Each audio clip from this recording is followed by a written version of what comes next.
Oh, loudmouth drunk.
I think it's 10 o'clock.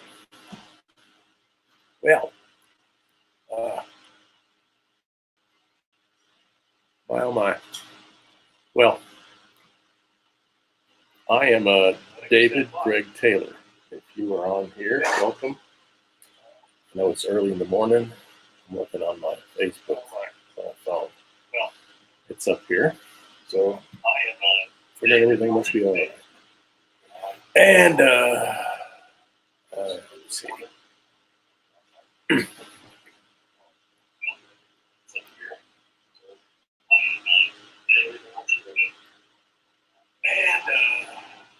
Oh, yes.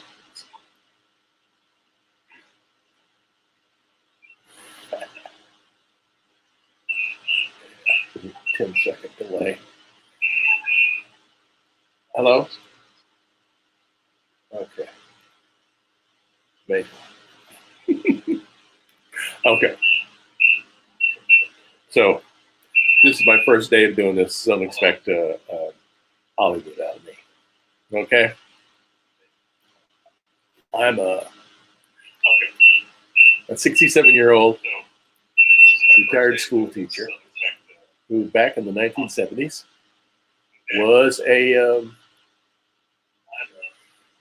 underground cartoonist back in the wild and woolly days of my youth.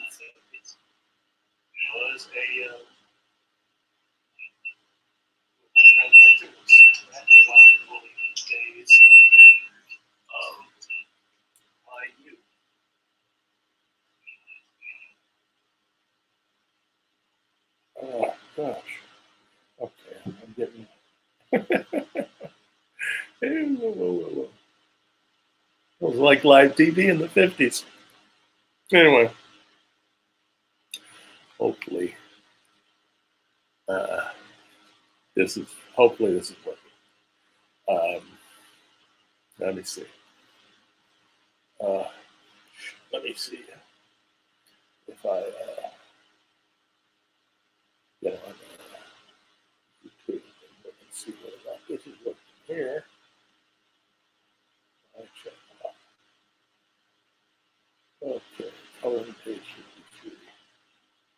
And it's right. Oh, I'm on. Good. I'm on there too. So, if you're on YouTube, please subscribe to this channel. If you're on Facebook, go to YouTube and subscribe to the channel.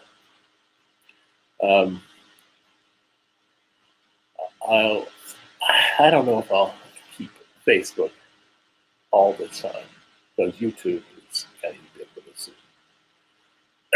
It's easy to do just one thing, but I'll keep on doing both of them. But I want more YouTube subscribers, because that's a real new channel. I've got lots of subscribers, of likes. I don't know, subscribe, but what I would call subscribers on the BlueboyBrown.com comics page on Facebook. I've used that page for a lot of things. Anyway, so I should do some type of introduction. So I'm 67 years old, so I'm maybe I'm atypical when it comes to the comics world, because back in the 70s, I was an underground cartoonist. I hung out with a bunch of guys in Colorado and Missouri. They were mostly in Colorado. We started out in Missouri. I started out in Missouri, then went over to Colorado for a while. It's called Everyman Studios. Had some significant, futurely significant people in it. Rick Berry, for one, the science fiction illustrator, was an old buddy of mine. He was there in 1973 when I showed up, unexpectedly on their door, because I was working on this comic book, and I just needed a place to hang out. Got myself a little apartment, started drawing this thing on the kitchen table, and it took me about 6 months to finish it. And along the way,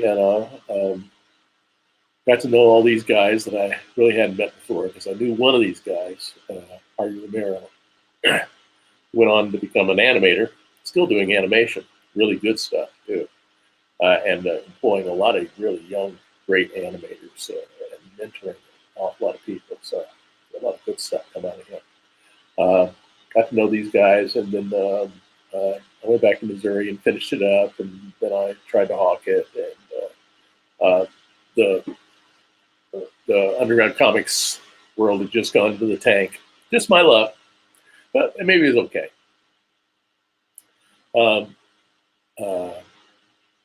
Hawked it to Rip Off Press. They weren't going to print anything by anybody that wasn't established. And maybe they weren't going to print anybody who was established that much for a while. It's tough times. But I got to meet Gilbert Shelton.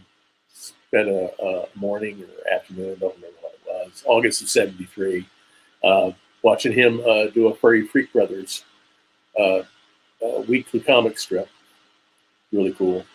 Watching him kind of the little workshop there, and that had an effect on me. And I realized that I was probably it's 20 years old. Very few people at 20 years old have their act together. Well, I certainly did.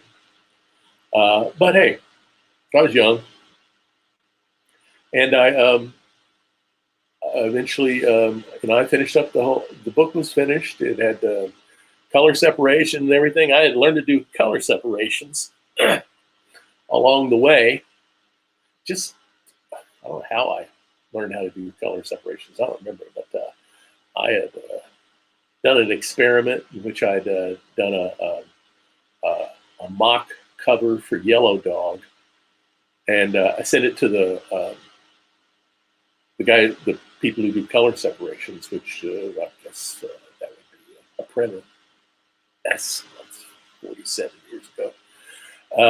I think I had a printer.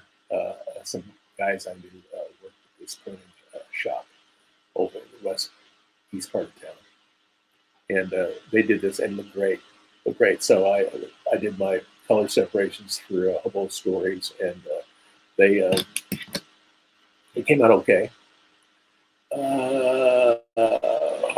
me see. Oh yeah, let's open that thing up there. Oh yeah.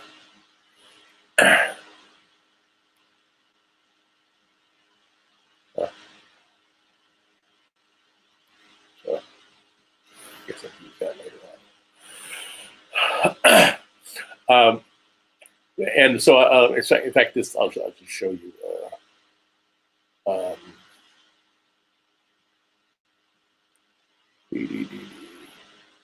I'll just show you. I'll stop that screen and then I'll show you this screen and application, and I'll show you. Okay, this is what I did in '73 at the age of 20. So it was a really dumb book. I was 20 years old. I didn't know what I was doing. Reading comic books all your life doesn't actually teach you how to write. And it was a really silly story, mostly me being mad at the world. I wasn't mad at the world back then. But then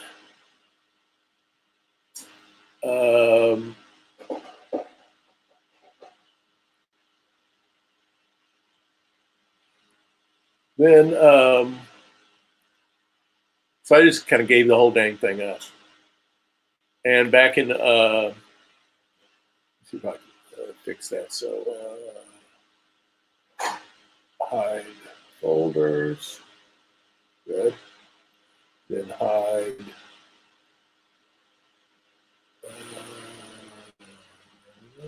Hide toolbar. Oh, one there. Yeah. Fine. So years later, after having sent in some, I had added a couple of comics to it, a couple of comic strips to this book, and then I got something by John Adams, Super Boulder, and then I finally got somebody to publish it. It happened to be Artie Romero at Everyman Comics, and he was doing it just before he got into animation. He did this, and by that time the comics thing was kind of dead. I don't know why he did it, but he did. So I let it go. By that time, I had gotten out of comics. Didn't care about comics at all, other than reading them occasionally. And I went on with my life. And I went to college, got a degree, and at a college party one day, a friend of mine walked up to me, and actually, I didn't even know the guy. And he asked me, "Are you Dave Taylor? The Dave Taylor?" I said, "Is there a the Dave Taylor?" He showed me this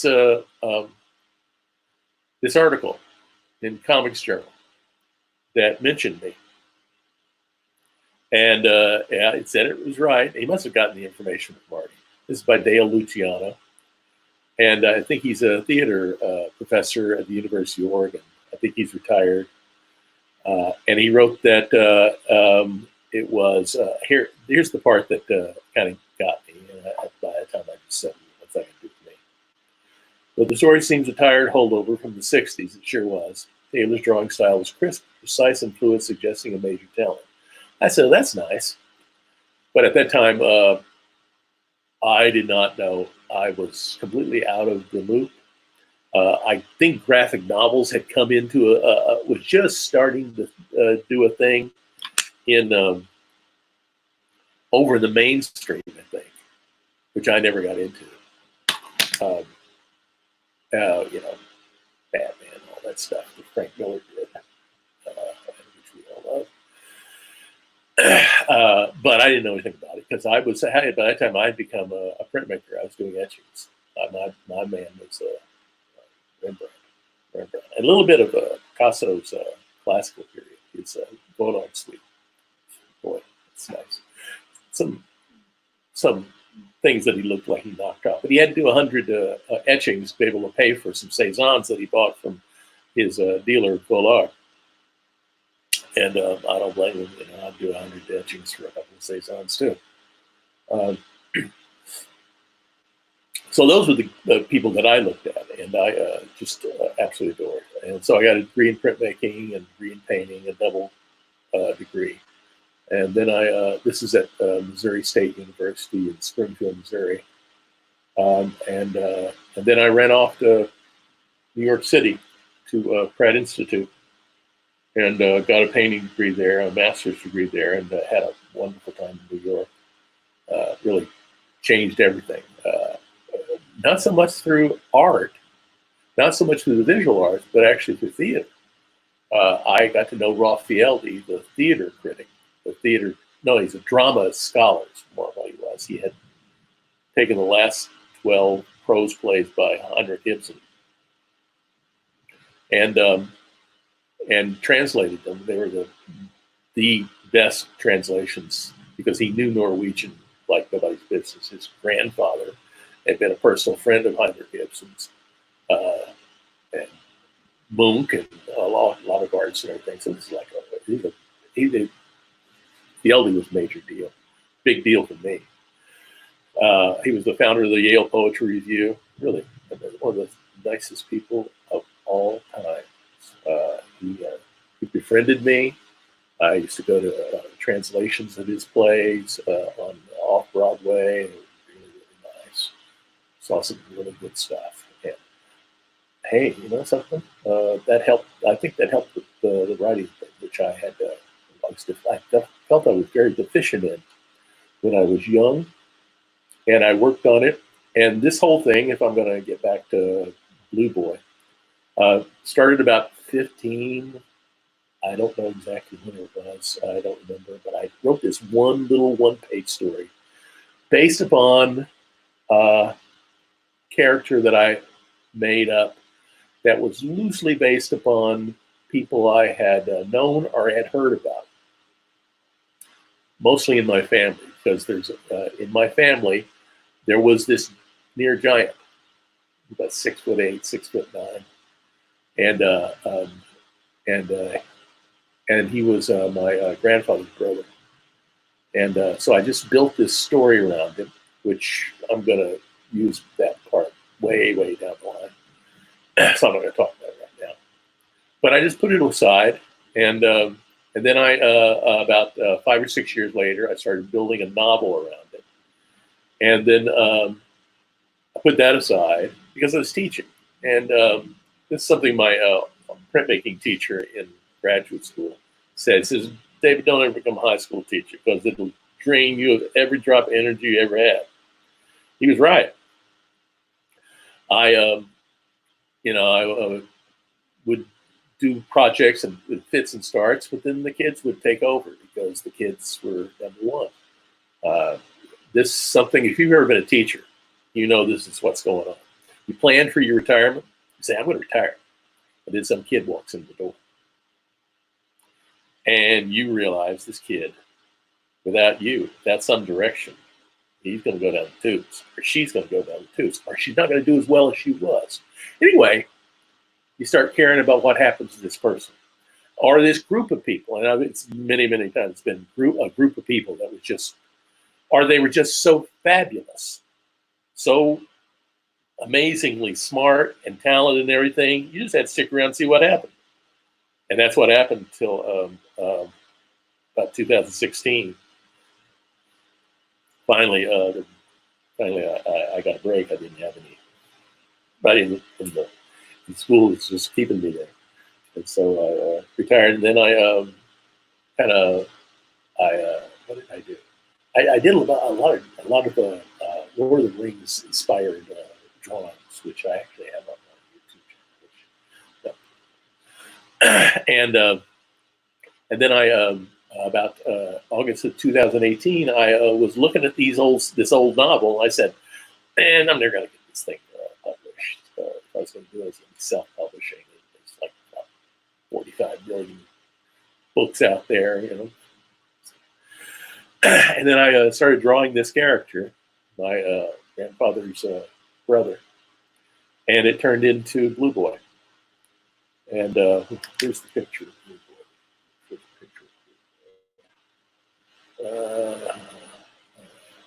Page.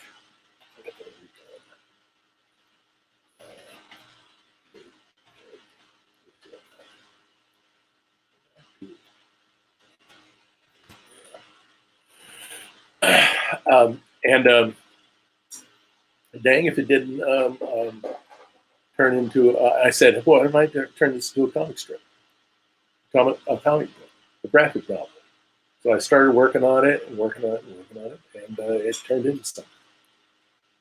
And so then it became Blueboy Brown.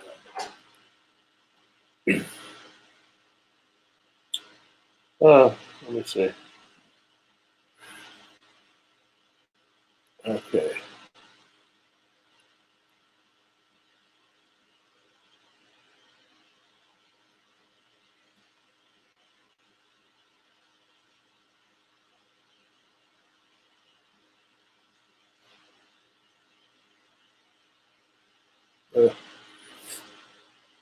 Anyway, uh,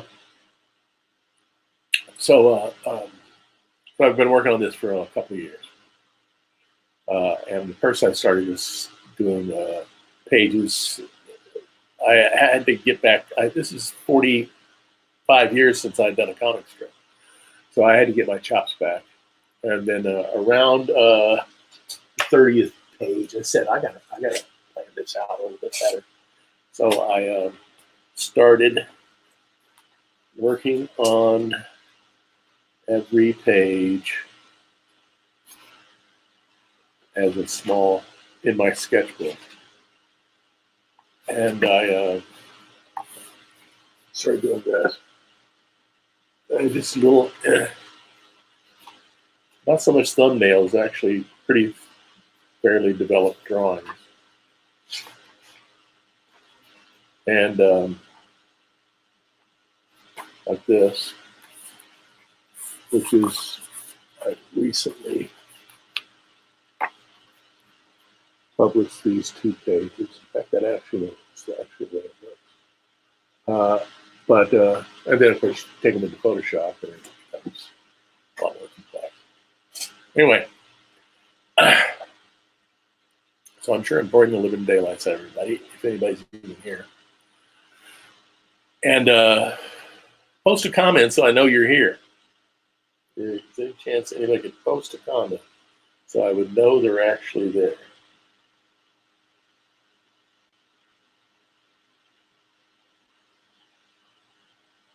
I'll post a comment to see if anything happens.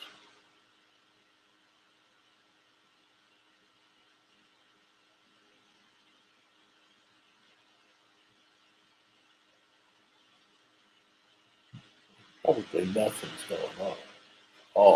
It's all. Okay. How about Blueboy Brown Comics? Post a comment.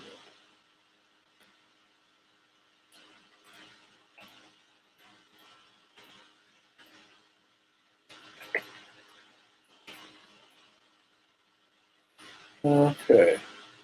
Okay. Okay. Anybody there? Okay. Looks like I'm alone. That's okay. So it's so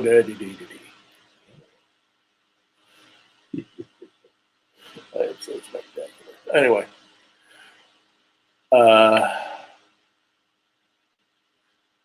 so here I am on. So I've been working on this for a couple of years, and I would work on it at home. I'd work on it between classes. I teach college art history classes, and I'd have a few 2-3 hours between classes, and I'd go to a winter classroom. Towards about page 54, I started taking my phone and I put it on that thing back there. Well, I don't know. That thing right there. How do they do this blue screen when you're running it? And I videotaped videoed my drawing. So tomorrow I'll show a small video of me doing my the line work for page 54. And one of the cool things that's gone on about this is that with Photoshop and a scanner, I have a wonderful scanner that I bought for $180 at Office Depot. An Epson Workforce WF-7720. It's 11 by 17 inch scanner. And it also prints high definition prints, and it faxes, and it copies, and this is one of those all-in-one things. I love it. I love it. I love it. I love it. So you can, now here's the cool thing. Inking, I used to ink, I inked all my stuff in hobo stories, you know, and that's probably why it took me 6 months to do. Also didn't know how to really ratchet up my production. I was just a kid. But in the modern world, I took a page out of Alex Toth. Alex Toth, who is, you know, I just love Alex Toth. When I was 4 years old, my first comic book was not Superman, even though I was a really Superman fanatic when I was a kid. Superman, Batman, Spider-Man, all of those. Thor, Fantastic Four, Daredevil, all of that stuff. But my first comic book was Zorro, because Walt Disney had the Zorro thing with Guy Williams. The comic book artist was Alex Toth. Oh, man, he was good. I think I learned how to read. I was about 4 or 5 years old, living in Jefferson City, Missouri. I remember reading it out in the backyard like it was yesterday. Anyway, Alex Toth used a mechanical pencil. I never had much use for mechanical pencils because I never came into contact with a really good mechanical pencil. But one day, I was in a ceramic studio with a dear friend of mine, and I said, I need a pencil. I want to do some drawings. And so I picked up this Bic mechanical pencil, just a cheap little one of those things you buy 20 in a pack or anything like that. But the lead was like real lead. And when I did a little bit of research, what did I find out? That they made their lead in France. And so I've just bought a lot of those things and scads of them now. I bought just as many as I could find. And I buy them at CVS. Originally bought them at Office Max, but the Office Max is having problems right now. Here they are. Buy them at Office Max. You can buy them at CVS. You buy refills at CVS. First I would buy these huge packs and they'd have extras, and so I bought those. But you can buy refills at CVS now. And I started doing things like this. This is the splash page for Blueboy Brown, and I did it all in pencil. But this is one of the nice things about having been an eccentric artist when I was a kid, is that I didn't do prep drawing. This is, you know, when you're in art class and they tell you to do gesture drawings, I didn't do that. I just,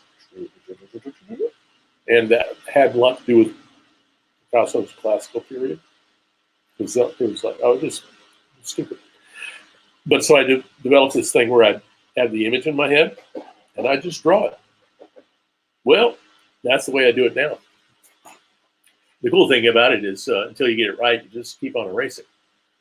And but then you scan it, bring it into Photoshop, and by manipulating the levels, you turn these grayish lines into black. You've inked it. There's no reason to use ink. So I love using these things, and that's what you're going to see tomorrow. So why don't I stop yammering, because what are we into this? We're 27 minutes into this, and you're probably sick and tired of hearing me. So what I'm going to do is I'm going to go to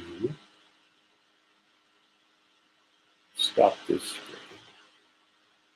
Then I'll share a screen. And it will be the first screen I'll share is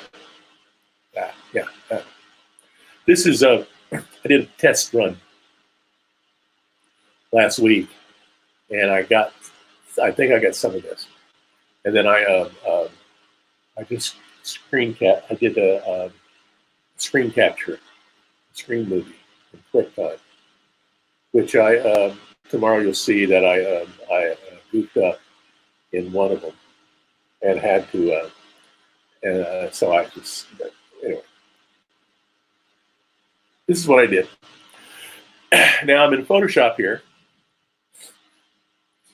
and I have a one of the things that I do that is similar to what classical painters have done forever is to set up a layer on the in Photoshop that's simply a tone. It's not a gray. It's more like this beige, and that tone gets rid of the white of the paper. Gets rid of the white, and you don't have to mess with that. And then all you have to do is I use a dodge tool, which is what I'm doing now, and there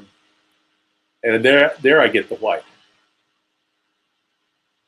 and I use that to create the areas that I think I'm going to use for my highest value, my lightest value. And then I use the gray, that middle tone. That beige is my middle value. And then I, over all that, the layer below it is color. The layer above it is shadows. The layer above shadows is a scan of some Fabriano Classico rough 300-pound watercolor paper that I scanned, and I put that there because I'm using watercolor brushes in Photoshop, because what this is digital watercolor. You'll notice that I'm not using flats. If you know anything about coloring comics, you know that comic book colorists do something called flats, in which they take all the discrete shapes, each one of those shapes that they'll outline it with an outliner tool, that lasso, with the lasso tool. Go for it. What's going on? Maybe I'll just do that. And they did that with the outliner. Okay. Anyway, I think I had some kind of little problem. There you go. They use that lasso tool. They use a lasso tool and they outline discrete shapes and they fill it with a color. It doesn't matter what color it is, because when you finally get to the real coloring, you want to have discrete shapes that you can mess around with and not mess around with the rest of the image. I don't do that. I simply set up my my lightest values where I think the sun is going to be shining. Then I'll lay in the mid tones for shadows, and then I just paint. I spent enough time as a painter, so I just do that, and I have done lots of watercolor, and I know a lot about color theory. Leave them alone. No, I'm not.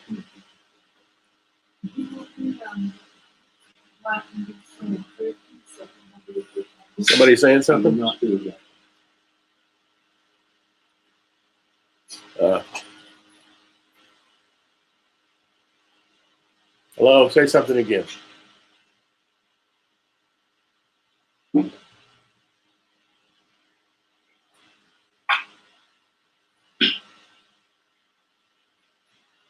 Pardon me for being new to this. Let me see. Who's on Facebook?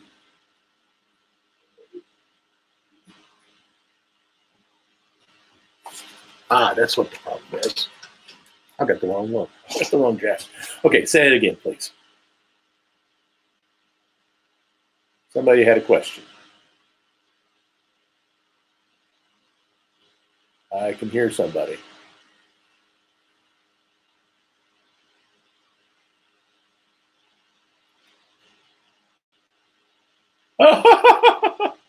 Okay, my wife is yelling at me.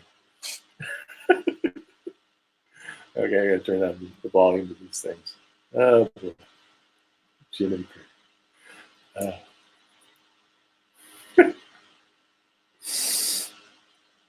I'll learn. So that nobody's following this. Okay, that's fine. Okay.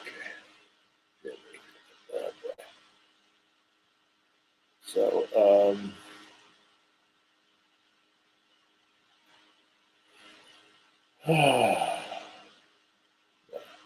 nobody's here. Remember, welcome to live chat. Oh, okay. Yeah. Okay. I have to get used to the fact that it's going to start real slow.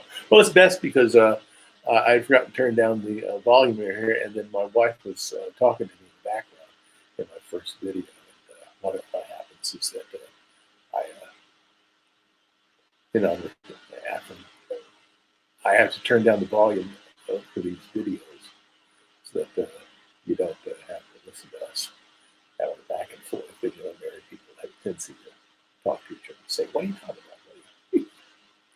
Anyway, what I'm doing is I'm first I dodge the I dodge the light areas, and then I use a burn tool to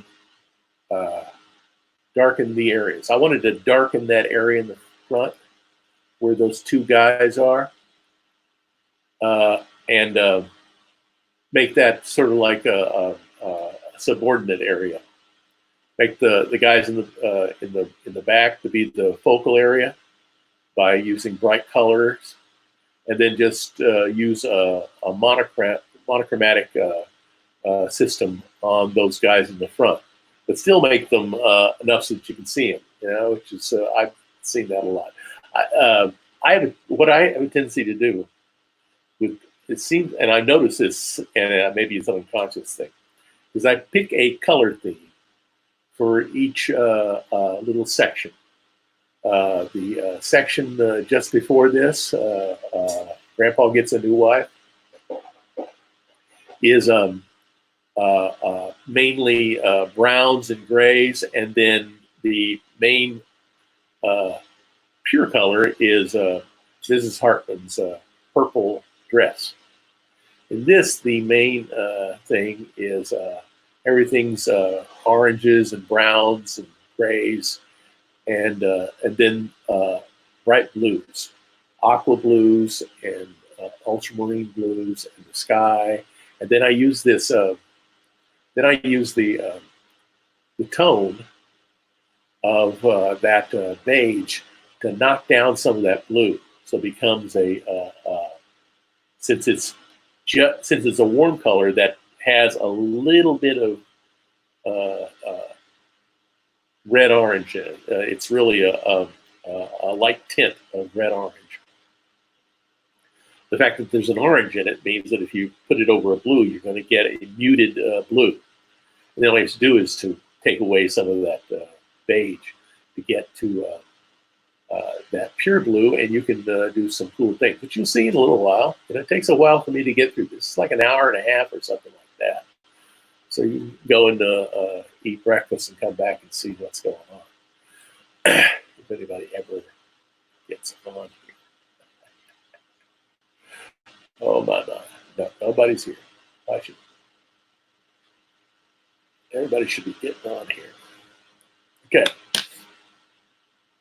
So that's what I'm doing here. Is I'm using the dodge tool to darken this up. And even though you're kind of getting uneven results here, the cool thing is that in Photoshop, you use that smudge tool to even everything up, which I'll do in a few seconds. Here it's getting in there. Okay. Yeah, I'll get that done in a few minutes.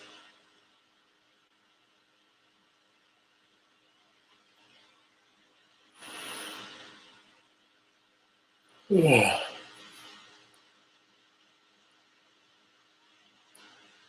That's all right.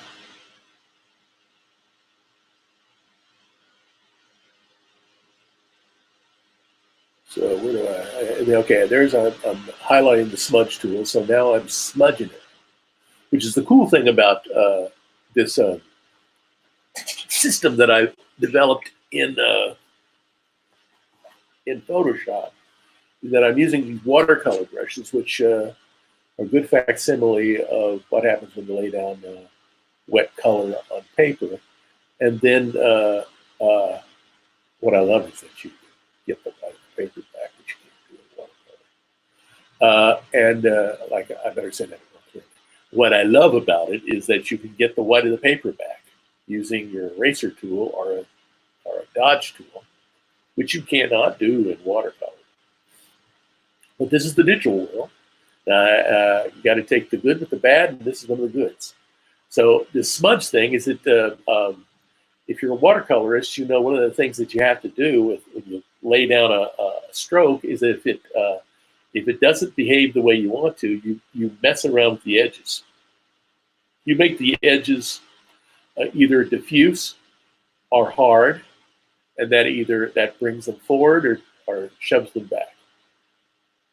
And this makes those smudges, those uneven areas, less pronounced, and so they become really do become a tone over there. Where am I? I'm about finished with this. I'm going to go on to the next video. Just to see, where am I? At about 9 seconds.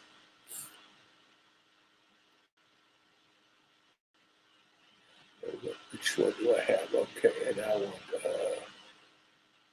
open file. Open file. And you want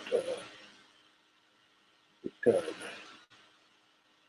Actually, it's the same thing.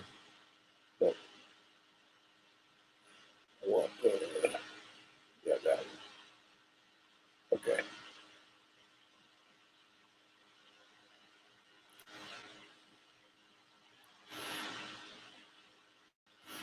So then I'll stop sharing this. Then I'll share a screen. And it'll be an application window, and it'll be this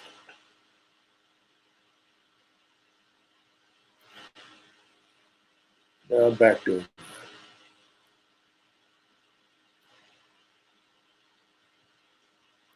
Okay. So here I am once again, and I've gotten this. And I should. Okay, I'm ready. Something's going on. Okay, so I'm still smudging this.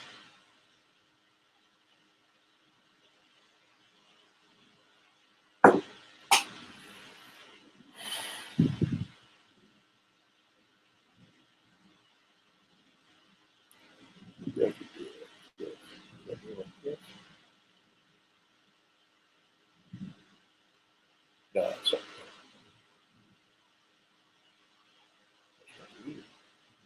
Better. So I'm smudging it right now.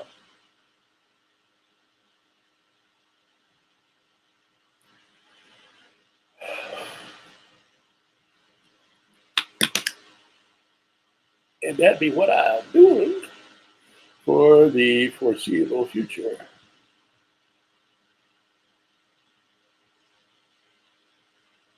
Okay. Okay. On YouTube right now. One person. Okay.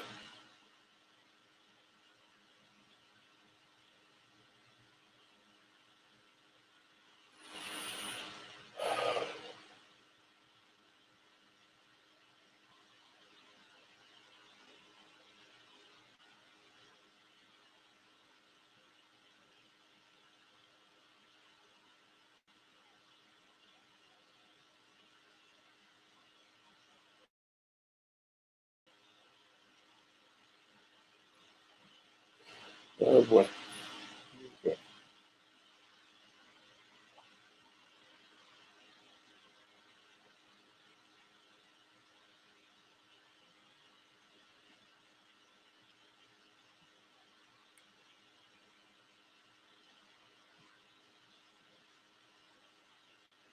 Okay, Roberto Martel is watching with you. And I love you, bud. My good buddy, Roberto.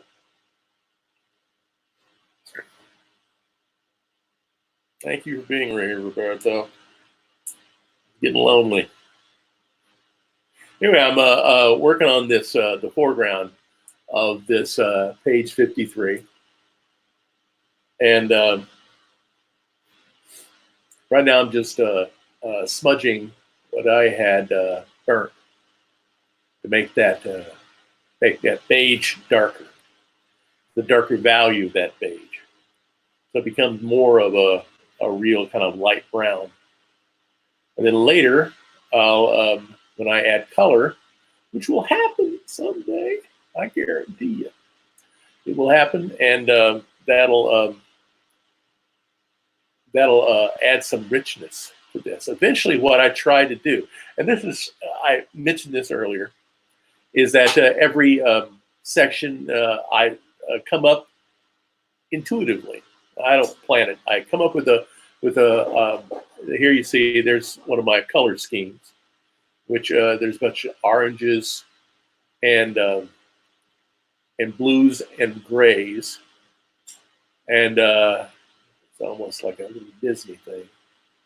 And in this one, I didn't realize until I got finished that I'm thinking, harking back to some of Titian's Venetian color schemes that he used in some of my favorite paintings, like Apollo and Ariadne. Boy, it's one of the great paintings of all time. And so it's one of the great things about teaching art history and being a teacher is that I went through many, many years of formal art training, and I really learned how to be an artist when I started teaching. And I think that's why artists always say, "You've got to teach, you've got to teach, you've got to teach." And it just so happened I became a high school teacher and a college teacher. I've always been an adjunct college teacher for like the last 28 years. And I like being an adjunct for one great simple reason. I fall asleep during committee meetings, and you have to go to committee meetings to be a college teacher. There's always committees. I went to one committee meeting in my years as a high school teacher. I fell asleep at it, and the assistant principal told me I didn't have to come back. And that's me, man. I cannot sit there and listen to people drone on and on and on about this and that, budgets and stuff like that. Fine and dandy. It's for people who are full-timers. Great thing about being an adjunct, there are no committee meetings. Here I'm laying in the color that I'm going to use. I've gone down, if you look in the layers section, which is to the right of that, right where it's I'm coloring, there's a section, which I just hid. And I'm bringing this up. I don't know why I'm doing that. I'm looking for, to make sure that I have a watercolor brush there. I use Kyle's watercolor brushes. I don't know where the heck I got them, but they're really nice. There it is. I got them somewhere on the internet. I paid for them.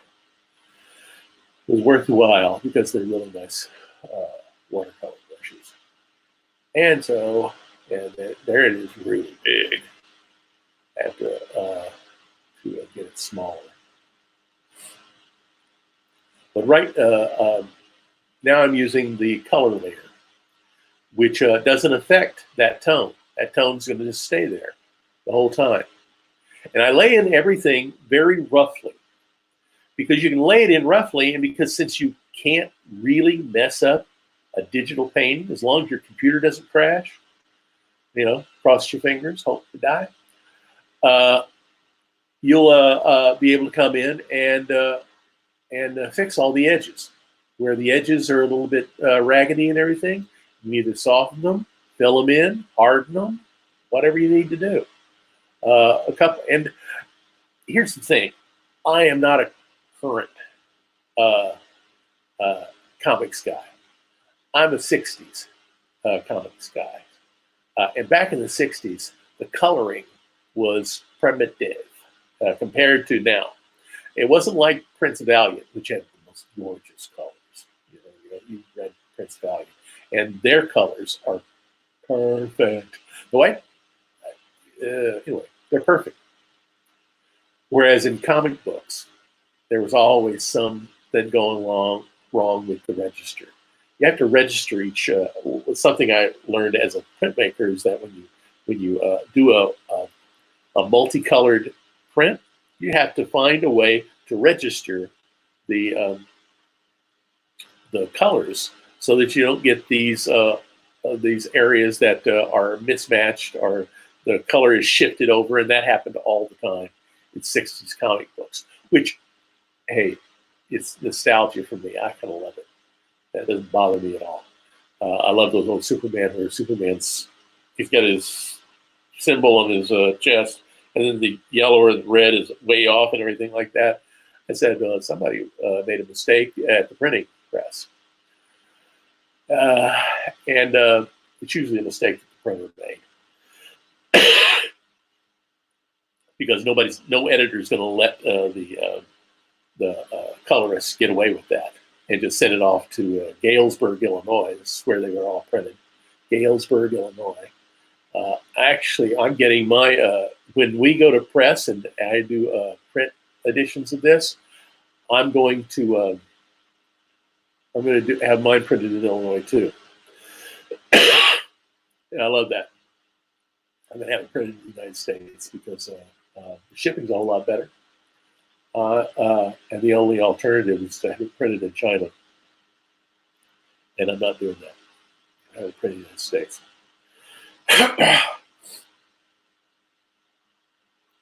And I'm doing them at a place called Mixam, MIXAM.com. And they got really, really nice. They've sent me sample booklets. And I know some big-time graphic novelists who are printing there, and they do a really, really beautiful job. So I'm going to do it there. So you wouldn't get the colorist loses job, or her job. Marie Severin was one of them, and she's a great colorist. If you everything was misregistered, so it was something that happened at the printers. And since these were being done on newsprint, which are done on these huge rolls, because it's the same kind of printing press that used to do newspapers. I used to have a buddy who would, an old lawyer friend of mine, who had an office across the street from the local newspaper. So we'd go over there and watch them do the printing, and it was on these huge printing presses that were the size of a building, and it was all in newsprint, and and there were huge rolls, and they would print them up, and they would gang them up. They weren't just like printing them one page at a time. They would print them like just a roll of prints. Really easy to get the register off, and if they got the register off in an entire run, then that's the way it was. Maybe they got a discount on the next run. I don't know if anybody called up the printer and said, "You realize what you did? You did it again." Well, anyway, I kind of like that. As you can see, if I left it like that, that's the way it would look right now. You notice that I'm starting to get those the guys on horse. They're starting to separate from the background. That's the whole point. They're going to become the focal area. The three focal areas are going to be the three writers, and I'm going to do that by using warm, fairly muted colors throughout the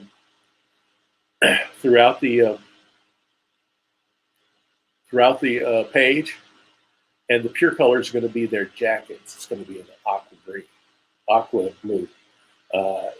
Down here in Miami, the Dolphin fans, right? And so I got to do a little homage to the Dolphins. Hey, maybe they'll come back this year too. Mr. Romero doesn't think so. Our athletic director gave us thinks, build your team, then go get a quarterback. Anyway, we'll see what happens. I want to go. There we go. There's the color that I'm going to use for their jackets. And so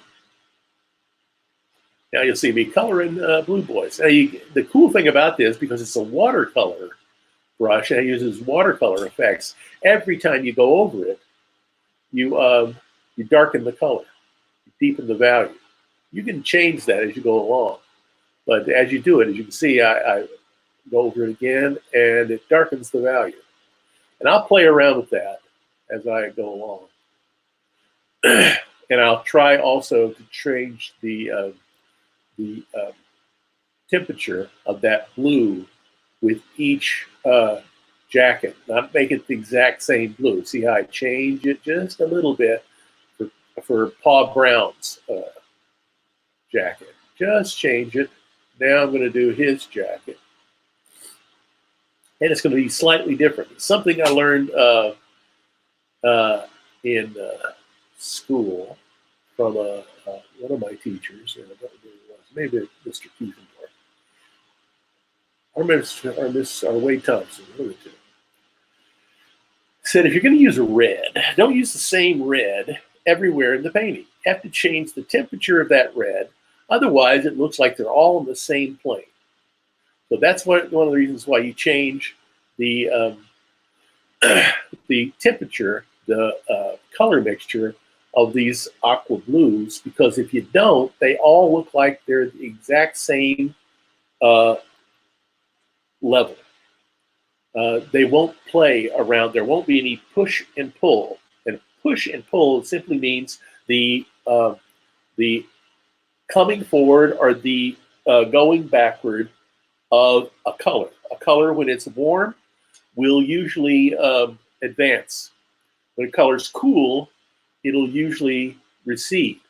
Except when you have a bunch of muted colors like this, and the pure color will advance.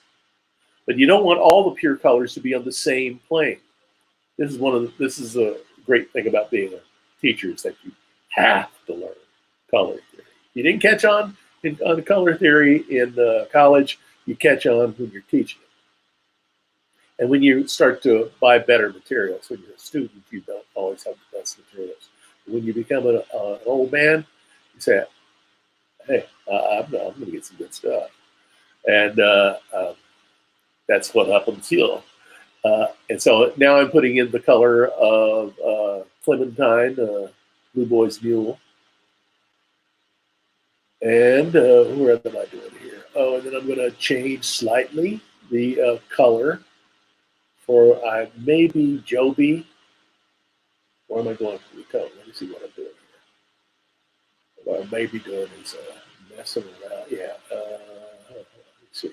Right now I've got the Dodge tool chosen. I'm lightening up Paw's horse, because I want to soften, I want the horse to be a white horse. Paw's the super good guy in this, as Paw should be. Roberto, I know you're a super Paw, super poppy, so he's in a white horse. He's the Lone Ranger. And all the words of wisdom come from, all the parents are wise beyond belief. They're truly wise. And that's really the way it is. When you're young, you think old people don't have a clue. But when you get older, you realize, wait a second. All those mistakes I made, that's because I wasn't listening to mom and dad. Well, that's the way it is. If you're young, you'll figure this out. Don't figure it out the hard way, guys. Figure it out the easy way. Listen to mom and dad. Anyway, So I wanted to give him a white horse. This is just off the top of my head. This is the first time we see Pa Brown, whose name is also Blue. Everybody, these three guys are named Blue. Grandpa Blue, Pa Blue, and then Blue, because he's a kid, they call him Blue Boy. And but the oldest one's name is Joby. And I don't know why I do know why I named him Joby, because my grandfather's name was Joby. And much of this story is I use as a template my dad's family, the family that he grew up with. He absolutely adored the man that Pa Brown is patterned after. He absolutely just doted on him, loved him with all his heart. And he looked just like this. He looked like something from the old West. He had a handlebar mustache like that. Maybe later on, I've got a picture of the whole family, and he looks just like something from the old West. Amazing looking guy, and so I patterned him after this. And wonderful people. And this all happens. This is happening in 1914, right before the beginning of World War I. World War I begins just shortly after this book. Well, I think the third book, World War I, has just started, but we're not involved in it. We're not involved in it until 1917. So the whole thing about World War I doesn't have a huge effect on this story. Maybe later maybe a little bit. But here I am using a dodge tool on Joby over there on the left. And that's to make that shadow look like a shadow.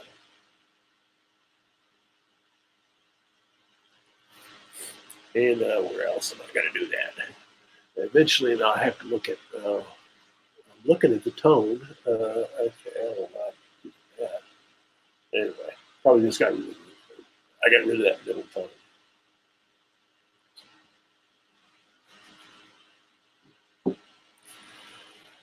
I don't know about you, but I haven't had a haircut in about 2 months, and that's why I have a cap on.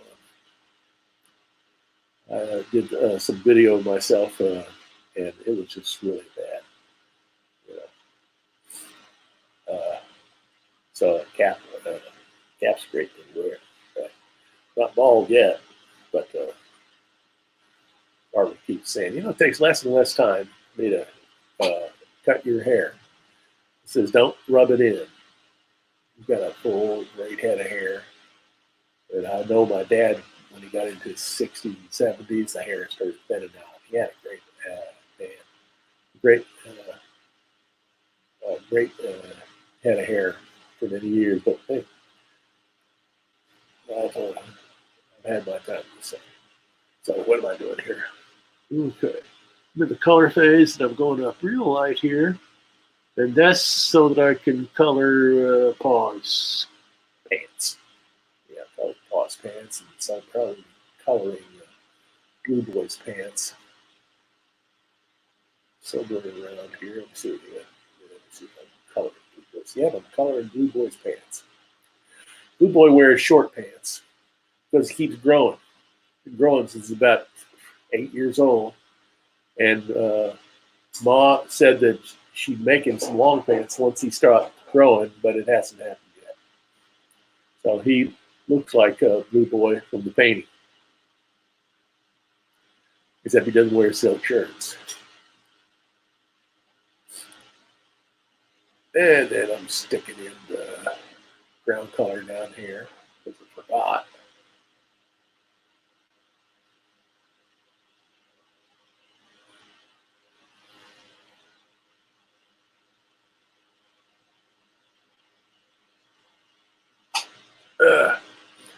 And then let me see.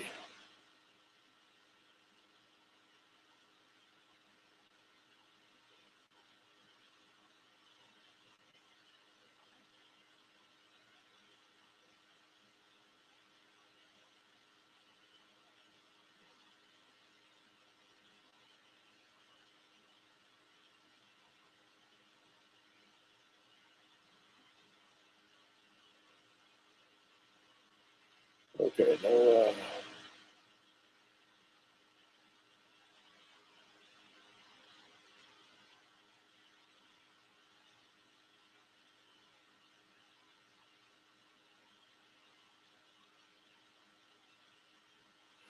Okay.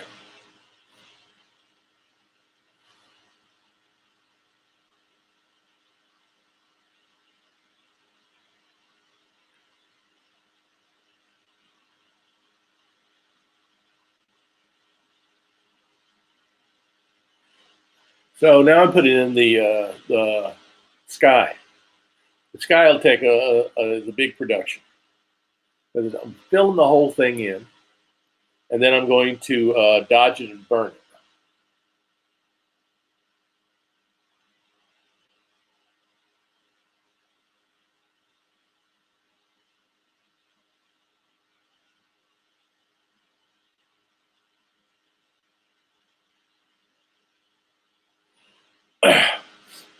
So I'm filling in the whole dang thing.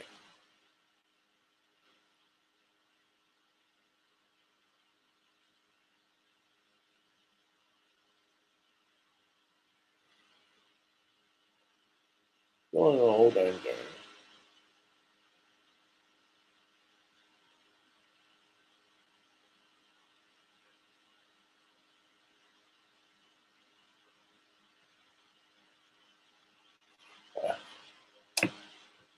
We're live. Okay. I'm filling in the whole thing, and then I'm leaving some room for that cloud. Okay, now we got that. And then I'm going to use the smudge tool to soften those clouds. Those clouds aren't cut out with a pair of scissors.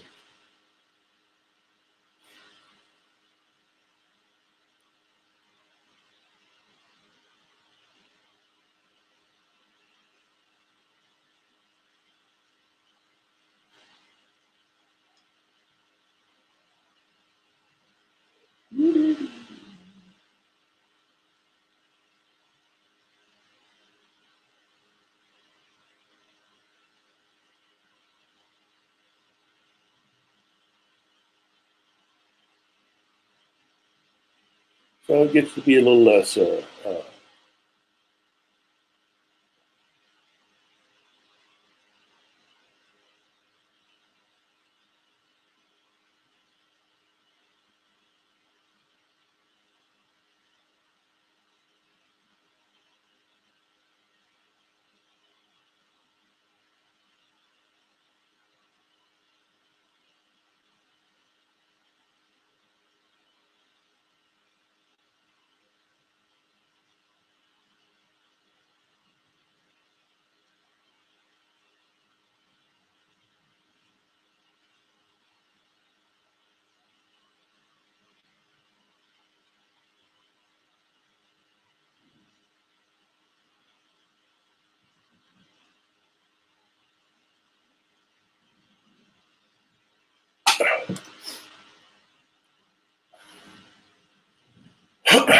So okay, right.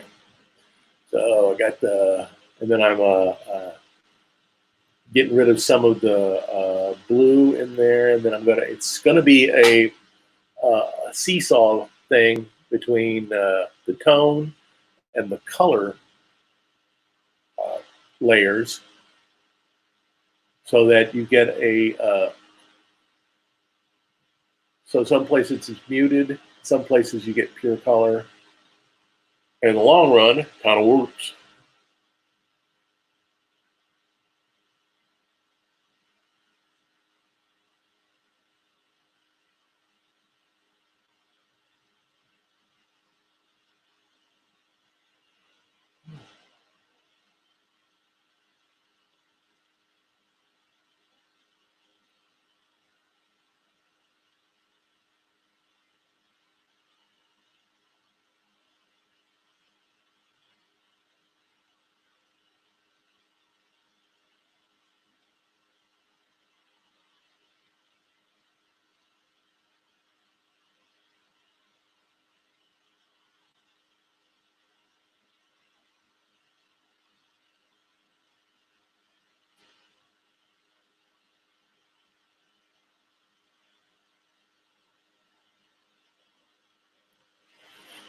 So you can see up here at the top, you see that pure blue. That's going to work off against the muted. If it was all just muted, it would look kind of stupid. But if you play off the muted with the pure color, the muted becomes subordinate area, which works. It allows the painting to actually breathe. Isn't that wonderful? It allows the painting to breathe.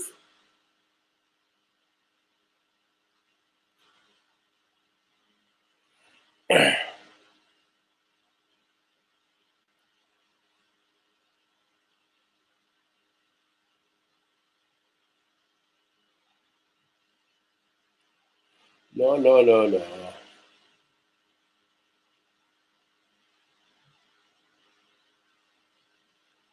I'm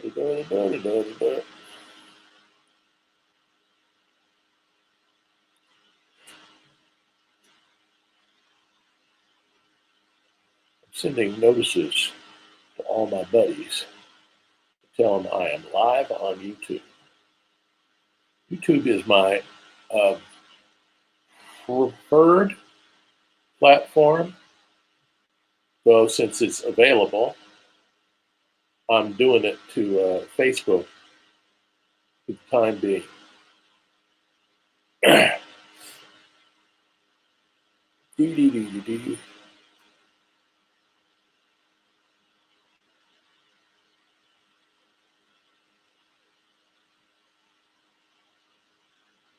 Just reminding everybody what's going on. I think YouTube turns all this into they archive it, so it'll be there. So now I'm using the dodge tool, I believe. Yes, I'm using the dodge tool on the color layer to get a deeper value of that muted blue, so that it looks like a day where it could rain, and maybe it will. I don't know. We'll see. And tell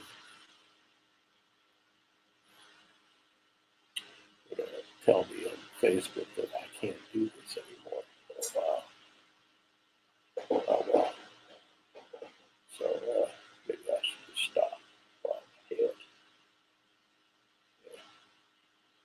Anybody else has to see this? Let me see if anybody here has to see this. Okay. Nobody's on Facebook anyway. All right.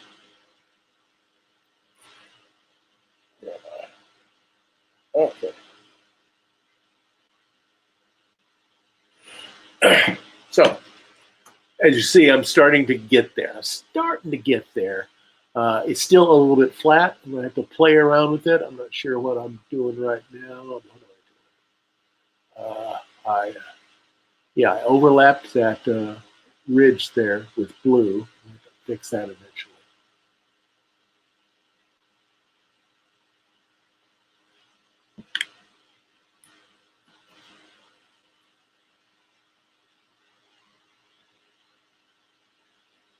So,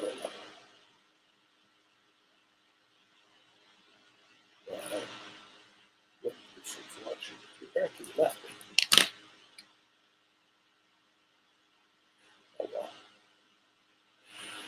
This is the first day. I didn't expect it to be a blockbuster on the first day. That's why.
So,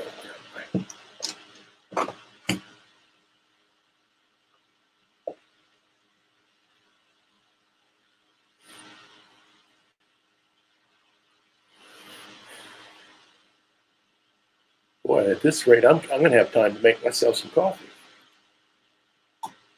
Okay, I'm 33 minutes into it. I got 34 minutes to go of this. And then we have to letter.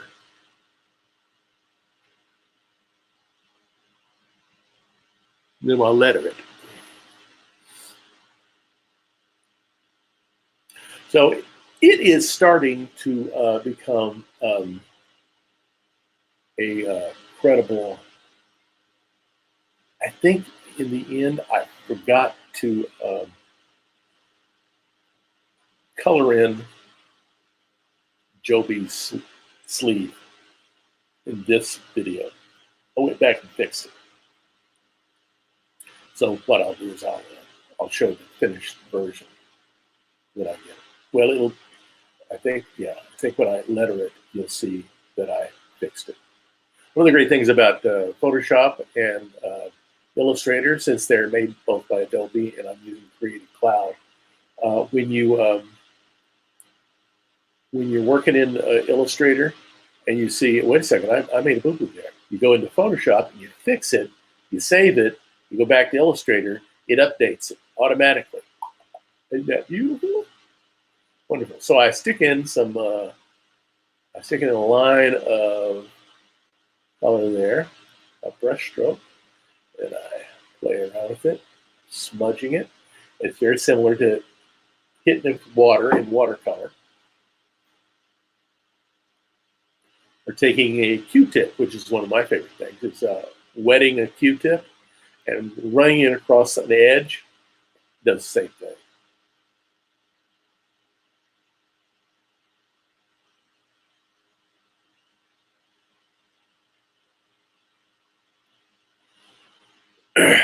So up there at the top, I think I've got it pretty much the way I want it to. I've got it looking like the tops of clouds, but made of color. I'm ticked off about something. No, it's not properties.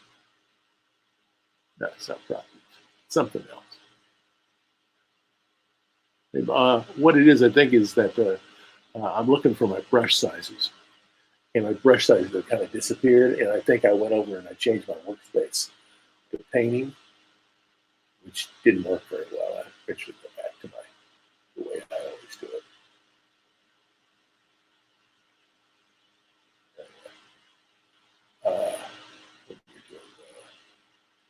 When you're doing now what am I looking at? Let's see. I'm going into the tone here. Tone again. I don't know why. I'll figure it out in a second. There, I'm up there. Yeah, I want to put up a band of little darkness right up there at the top.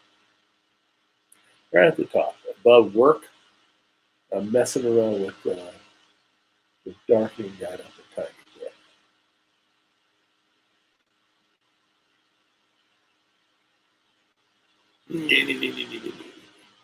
And then I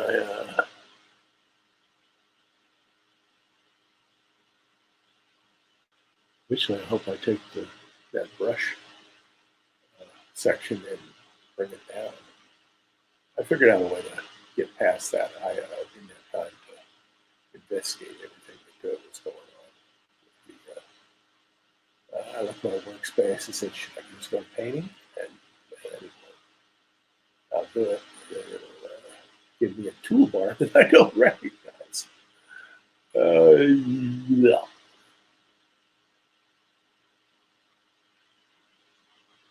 If the toolbar is situated in such a way So in painting, you're not necessarily using dodge and burn. And so I go back to it in a few seconds, back to the way I already had it. It works out. Ah.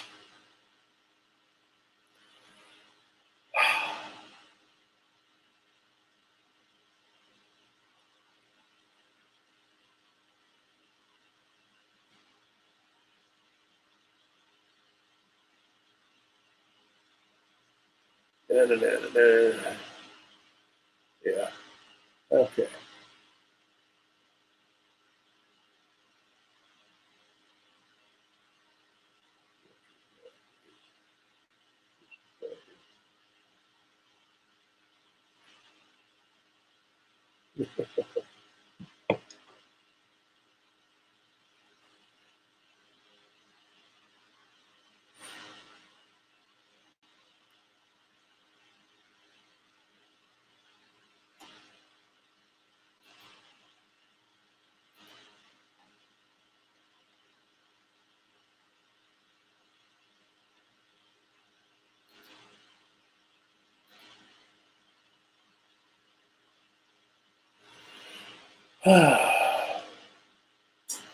Okay, I'll go back to my old setup.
So I'm still in the tone area. There's something to it, and it has to do with smudging something. Okay, smudging that area over here where I've laid in some color, replacing some of that tone, and it operates like watercolor. So, like watercolor, you're going to have these hard edges, unless you're doing it on wet paper. And this doesn't. All the paper in Photoshop watercolor effects is assumed to be dry paper, and then which is kind of good because you would like to all just be bleeding all over the place, which people rarely, people do. Yeah, you do that in watercolor.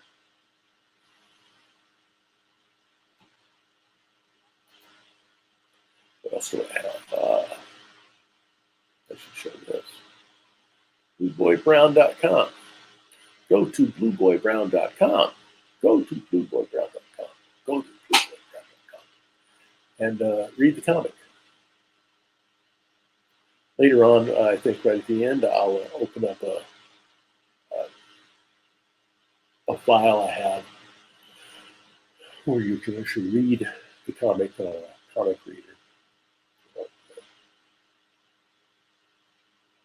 Anyway, I'll show you some examples of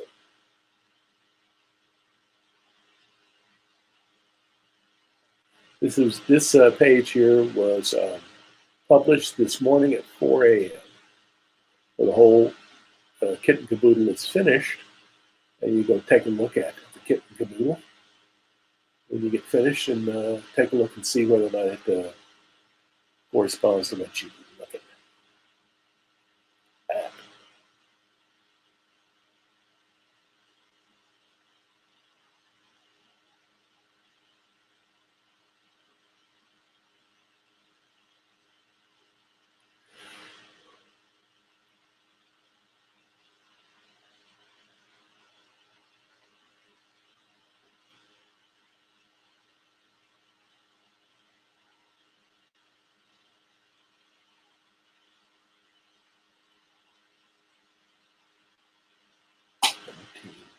7. It's 24 by 11:50. We finish with this. Okay. We finished this by 11:50. Yeah, 11:48. And then we'll letter it, which doesn't take that long. You see here, I'm using the dodge tool in the tone area where I had burnt some of this stuff to create some little spotlights. So you get a slight case of tenebrism, Caravaggio's invention, which he inspired by Raphael's Transfiguration. Mostly Raphael's Transfiguration, I suspect. That was where he looked at that and said, man, oh man, look at that. It's like theatrical lighting. I think I'll do that. So everybody's been doing that since Caravaggio picked it up. Everybody's been doing it. Everybody who's ever painted had to deal with this because it is just such a cool thing. And so I do it a little bit here and there. I especially like, you see an old film noir detective story or murder mystery like DOA, some thing like that. And you even see it in Citizen Kane. You see it a lot of really good, and Alfred Hitchcock, where the face is half in shadow and half in the light. I do that a lot. I'm hooked on that. I love that. Yeah, I went back to painting, and okay, you can mess around with this. Photoshop is such a cool program. It is such a great app. You can do just about anything with it. You can paint with it. You can draw with it. You can do animation with it. You can do animated GIFs. I've done those in there. I used to do animated GIFs in Photoshop back in the 90s. Back in the 90s? Or late 90s, real late 90s, because I did some celebrating the Y2K phenomenon, in which I did the whole thing in Photoshop, and you had a standalone thing that would take Photoshop layers and turn them into frames, and then you'd export them as an animated GIF. You can do just about anything in Photoshop, except lettering. You can't do lettering in Photoshop because it's not a vector program per se, and that's why you have to go into Illustrator. Because if you letter in Photoshop, you're going to get what's called the jackies. The edges of your type are going to be pixelated, which means that they're going to be little dots. Even at the most extreme, you'd have to have really, really high resolution, which would be impossible to output for the internet. So I use Illustrator for type because Illustrator is a vector program. It's a mathematical program that fills in areas using mathematical equations, and it doesn't turn on or off a pixel on your monitor. And it can be used also in printing too. It's great in printing. So you never get the jackies.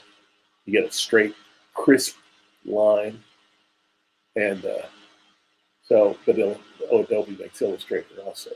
Illustrator's pretty cool. And then you can output in Illustrator. You can output the work for the web. You can export for screens, or you can export them as PDFs that can be sent to a printer, which is how I guess I'll do it when I go to press.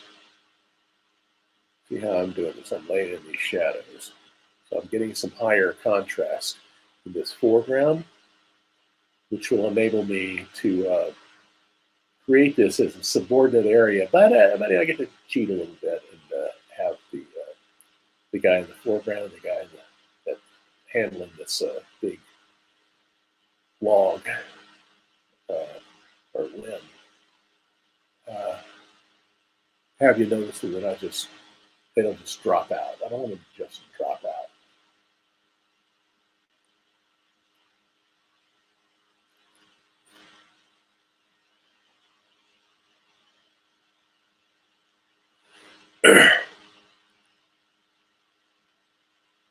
He messed me, I think, with the painting.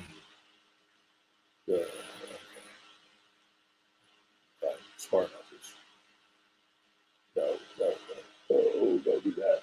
Yeah, get rid of that. No.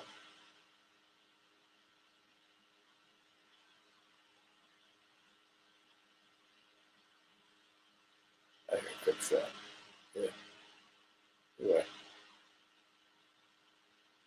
Normal down here. I think I get rid of that thing. Eventually I do. Eventually I start adjusting my brush sizes in that thing down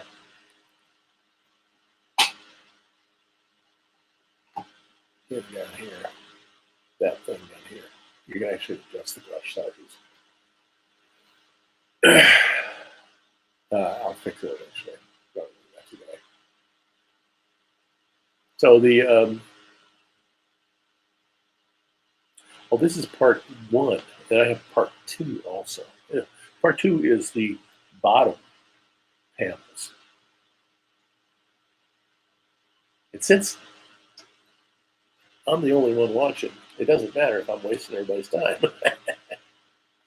Oh boy. Yeah, it doesn't matter if I'm wasting people's time because nobody's here. Hopefully that'll change someday. I get to start with.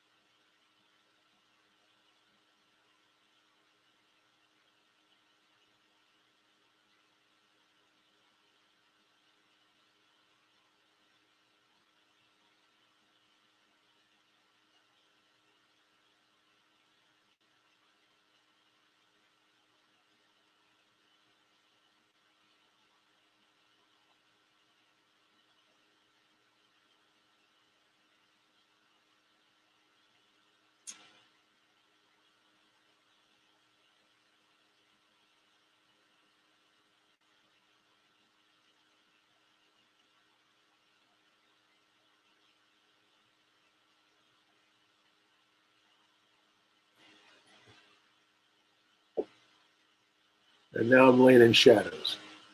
And I'm starting to lay in shadows.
Okay, where am I? Okay, I'm in the shadows area and I'm laying in shadows. I'm laying in some shadows there underneath that log because I want that to turn. You only do that with a gradation of values because the line is not going to do that necessarily for you because it's all the same basic line. So you want it to turn, but you can only really do that by giving suggestion through light and value that it's doing that. And that's all I'm going to do it.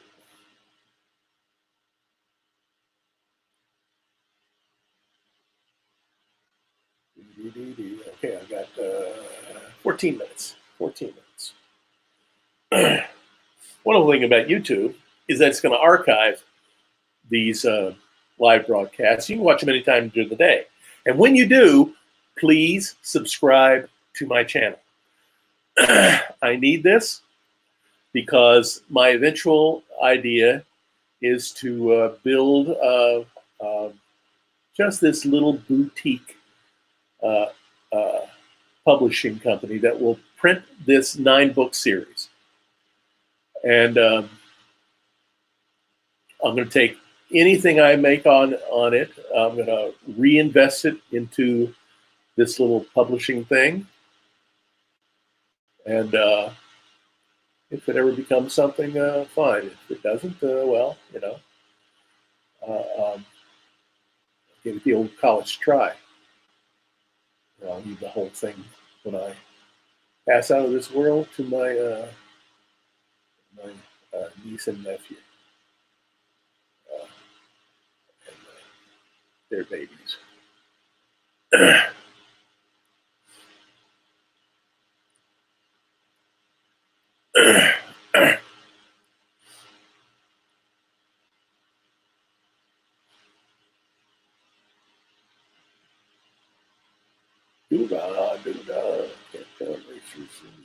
See, I'm now going after Blueboy's saddle. So here I am. I'm up in the shadows area. I'm not Mr. Consistent here. I'm not using the color area. Oh, well. It doesn't matter because I'm not going to be using that particular area is not in shadow anyway. So it'll be all right. And the nice thing about this is that when you're doing this, you're laying everything in fairly roughly. But all the problem is that there are little edges. There are little edges that overlap, and you get this little hard line. You just take a smudge tool and go, and you soften that line. Or where there's little spots, like in a watercolor, where the white of the paper is showing through, you just fill that in. And you can do that in using this method and come up with some really cool effects. Eventually, this becomes pretty nice. Please go take a look at the, in fact, I will put the URL of this, of my, put the URL up there for this page so you can go to it. Actually, if you're on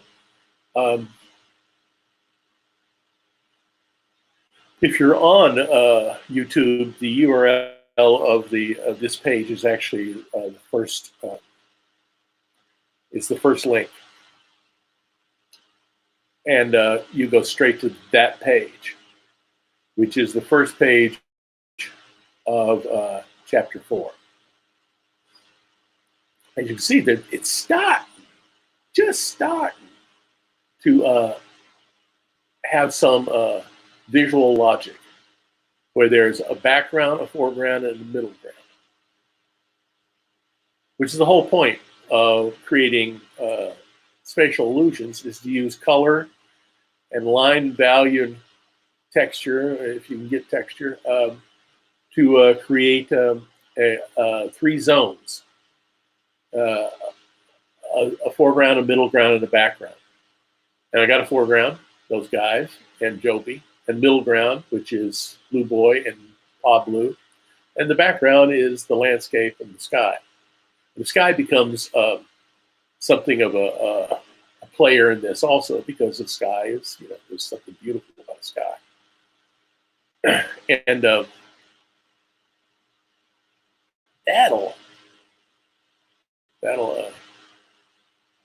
do it.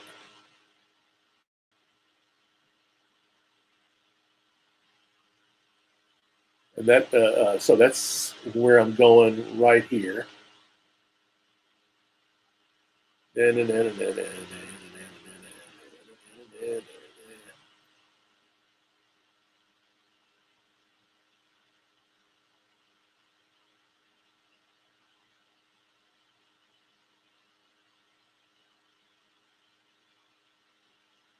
Oh, goody, goody.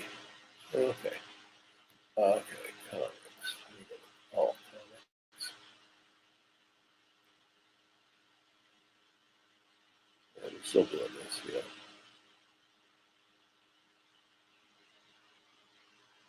So at this point, I'm still in the shadow.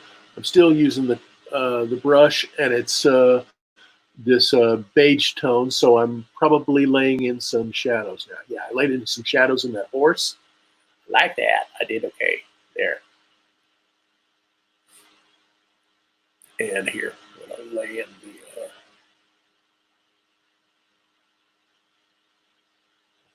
copy the link address, bring it over here, and turn that into another banner. Okay, here is the link address.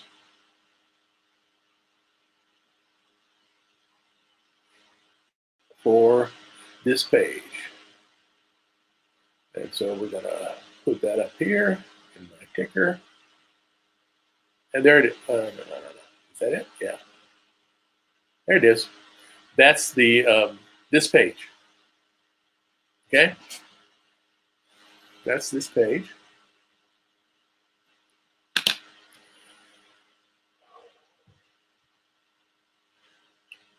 I have to look at this. When you're older, you can't look at anything really through your glasses. Glasses are just for certain things. But where am I? Okay, still in shadow, still the D.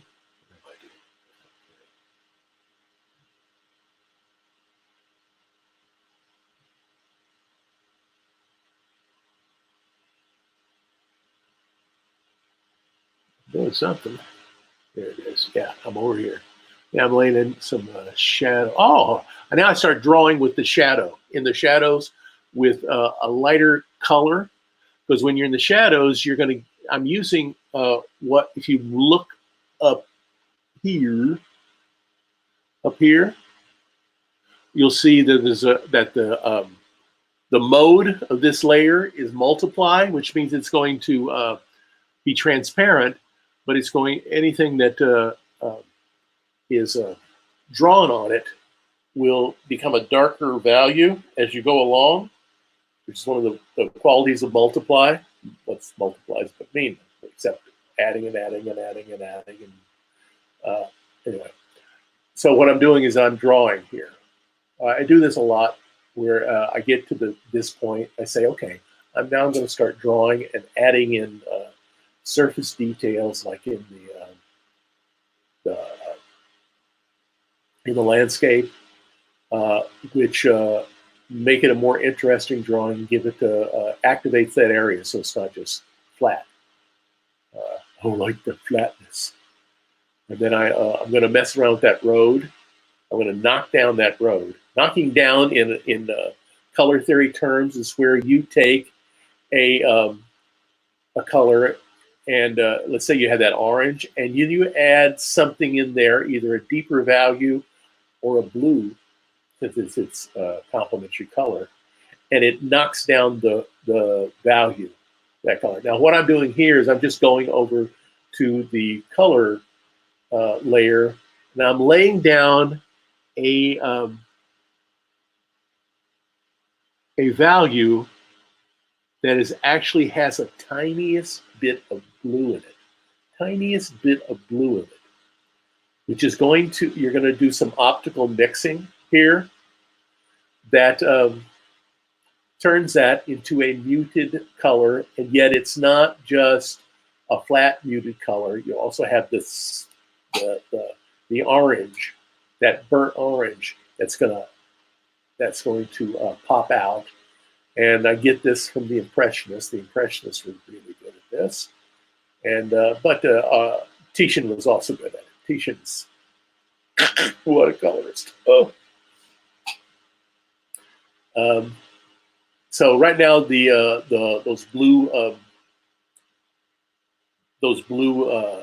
coats of Blueboy and Pa Brown, they're not singing the way they're going to sing in a few minutes. In a few minutes, they're going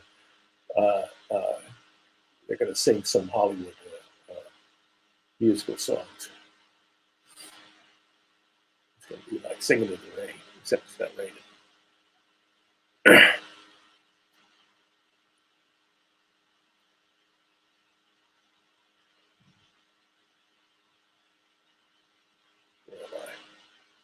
I am 3 minutes from doing this. I'll go on to part 2, which is about 30 minutes, I believe. I think it's about 20 or 30 minutes. I'm not sure.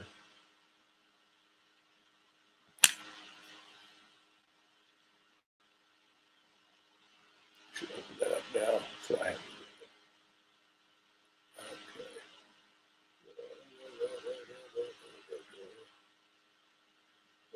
Okay. Great thing about it, I found this thing, StreamYard,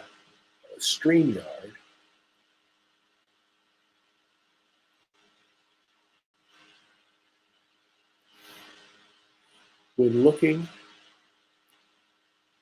at a recorded live stream by Jason Brubaker, really hot comics artist.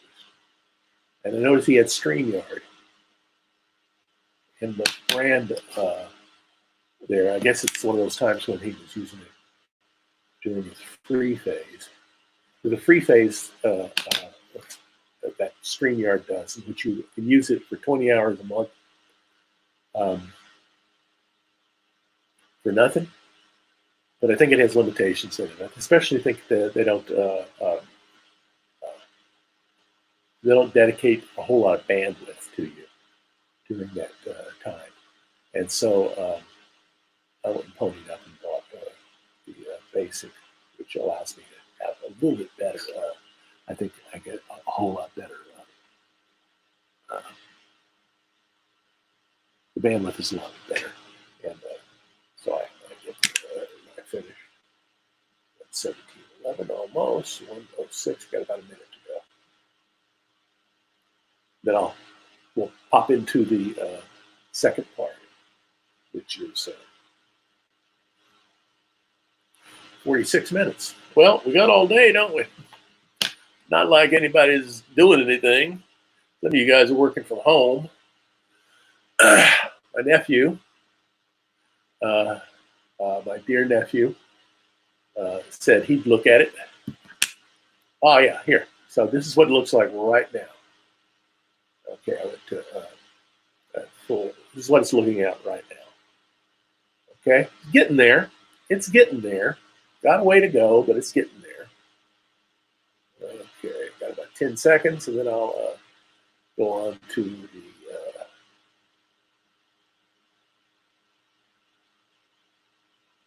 okay. So let's stop sharing that screen. And then we'll go on to the next screen, which is howdy nephew, howdy niece, how you doing? Part 2. We'll look at that. And we'll start this. Now, what I love about this is that I can have all types of things on this. I have 2 monitors, my laptop, and then I have a 26-inch monitor over behind it, which is where all the applications are open. And I can have all types of things on this screen, but I'm only showing you QuickTime. Oh, geez. We're looking to get a new roof. And so we're doing research on uh, metal roofs as opposed to tile roofs and all that other stuff. Oh, yeah, I did. Oh, goody, goody. I did color Joby's arm over there. So I did that. Okay, I got that. So you can see there's my there are things going on. This is what I love being having teaching art criticism. I teach art criticism as part of my art history class. I teach the lowest level art history class, which art historians don't take this. People who are going to be artists, they don't take it. I teach it to regular folks who really need to know something about art because it's part of being cultured. I tell them, look, you're going to be art consumers, but in the future, you're going to be at a cocktail party, and the subject of art is going to come up, and you're going to know what they're talking about, and you're going to be able to say something intelligent, and that will be a good thing for you. It's part of being cultured. It's not the only reason that you do it. It's actually not the primary reason. Art, you know, I once heard somebody say, all the things we do, all the industry, all the blah, blah, blah, is so that we can experience art. It's so that we can experience literature, theater, painting, movies, all these things. We actually work our tails off so we can have a house to live in. Yeah. But then that's one of the major features of civilization, is that because we have civilization, we have leisure time. It's out of leisure time that we have writing, art, music, literature, theater. People who did not have to go out and hunt for game and plants and animals to eat because we had no way of doing it other than going out and living basically a Stone Age life. And that allows us to enjoy the things of life that allow us to ponder what this world is about. People were doing that before civilization. But there, if we look at the art of the ancient world, prehistory, they're mainly concerned with how do I survive in this very, very difficult place that I have found myself. And there, we look at places that are undeveloped in the world right now, and we see locusts coming and eating up everything. Well, it's fine that you're living in a place that's lush and everything, but when the locusts come and eat up everything, you are in such bad shape. But after agriculture was invented, you can store food for at that time when the locusts come and eat up everything. But in that time that you are not doing that, you start to have the division of labor, in which there are some people who are really good at this, really good at that. And that's what they devote their life to. One of the things they devoted their lives to was making art. The art that they devoted to was the main concerns of the culture at that time. In prehistory, it was let's survive. I remember that the average age of a person, the average lifespan of a person in the Stone Age was like 30 years. So I've been dead for many, many years. 100 years ago, it was 48. We've added 38 years to a man's life and about 35 years to a woman's life. But all this art stuff, it's about what's this whole shebang about? What are we doing here? What's going to be the thing that happens to us next? That's what art's doing. So anyway, here, what you're looking at here, you'll notice that you have Joby and Blueboy as an implied arc. Well, that's what I was saying. I love teaching art criticism, is that you decode the language of art. The language of art tells you that even though there's no line there, there is an implied curvature, a curved line that leads you from Joby to Paw to Blue Boy. And even though it's not there, you don't see any line there, there's an implied line there that creates this very, very pleasing curve. We like curves. We're humans. We like organic things. And that's what I've designed here. I guarantee you, it's unconscious. I don't go saying, I think I'll make a curve in this thing. No, it just, I've been drawing since Eisenhower was in his next to last year. In 1959, I started drawing. I was 6 years old. I started drawing horses and taking them to school and selling them. I think I did. I remember getting about a quarter, 25 cents for each of them. Pretty good money back then. And I was hooked on it, man. This is what I want to do.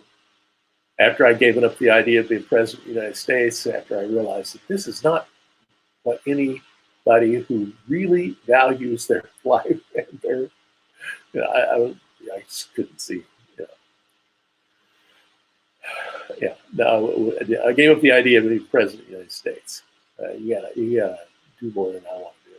Be president of the United States. I decided, I have to be an artist. And the popular art of the time for me was comics.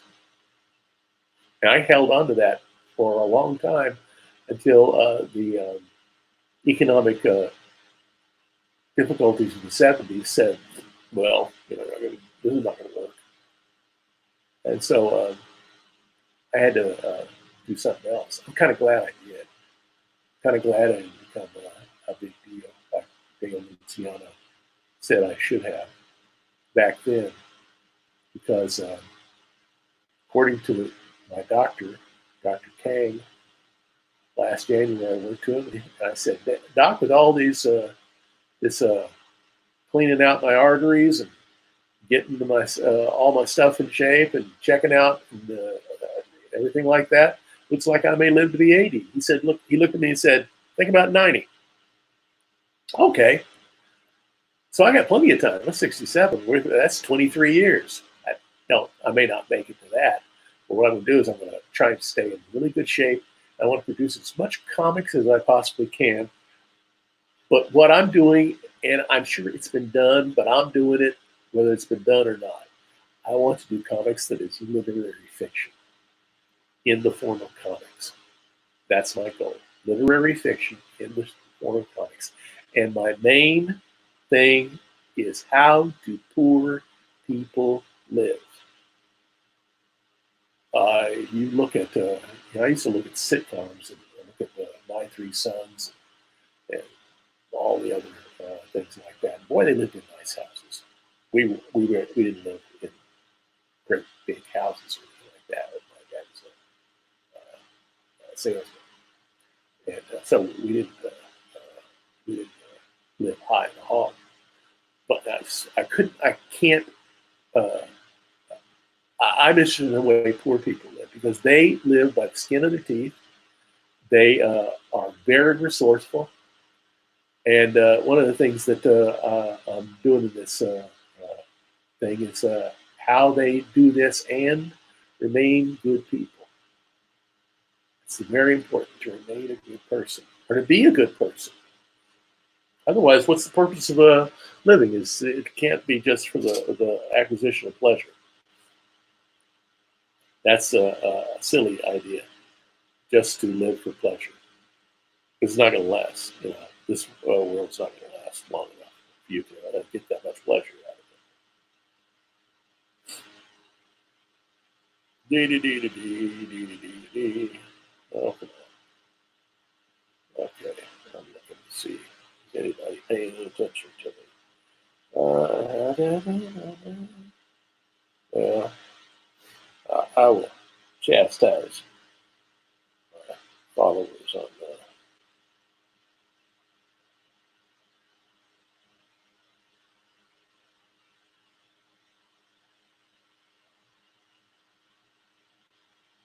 Oh well. Jazz has my followers on Blueboy Brown, Boy Brown comics when I get a chance. Um,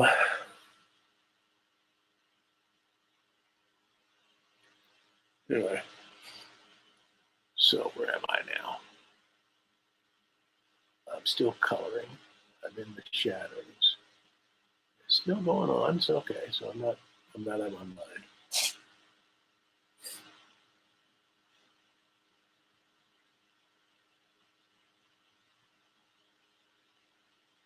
Let's see.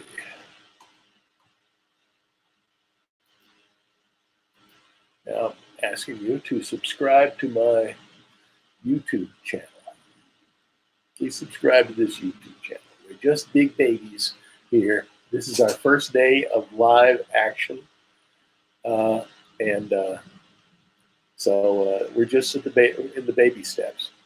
Page 53 of the book, I've been doing this since January 1st, but it takes time to get people to notice you, and hopefully they will. And so let's see what happens. Okay? I'm still alone in here.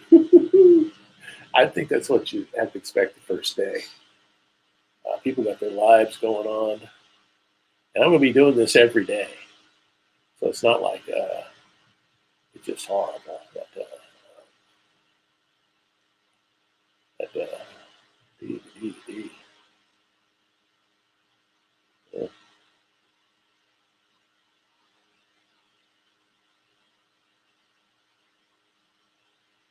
Uh, it's not the worst thing that ever happened to me. But this starts out tiny. Everything starts out tiny. Everything starts out just little seeds. You do them. You work on them. You work your tail off, and you people have gone to see back to work. That's good. And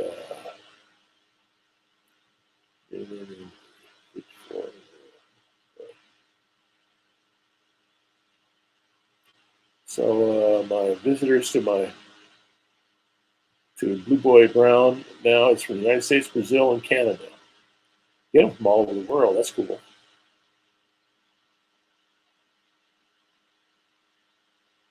Good. Uh, so I'm still in shadows, and I'm laying. What I'm doing is I'm darkening in those areas that I place in there. One of the cool things is that if you lay in colors uh, in different layers, and let's say there's two different layers in that log that I'm burning right now. Only the place where I am, where I actually have brush strokes in color, will be affected by that burn. The rest will be left alone.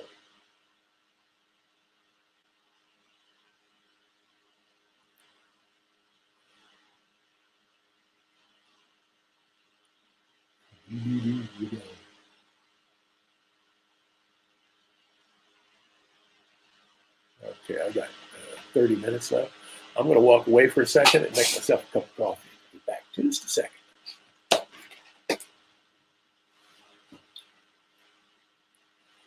Here, I'll just do that. That way.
Okay.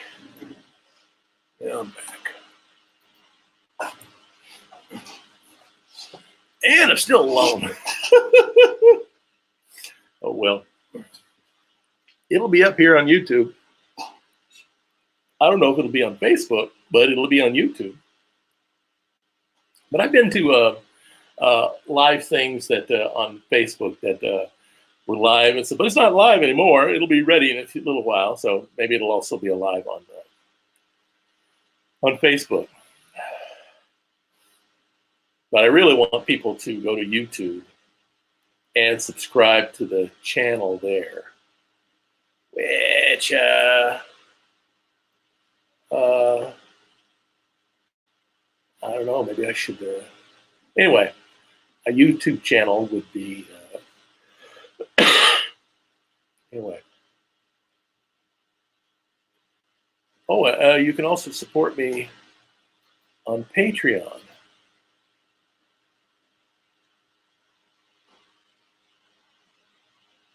Where is it? Ah, there. Support Blueboy Brown. Yeah.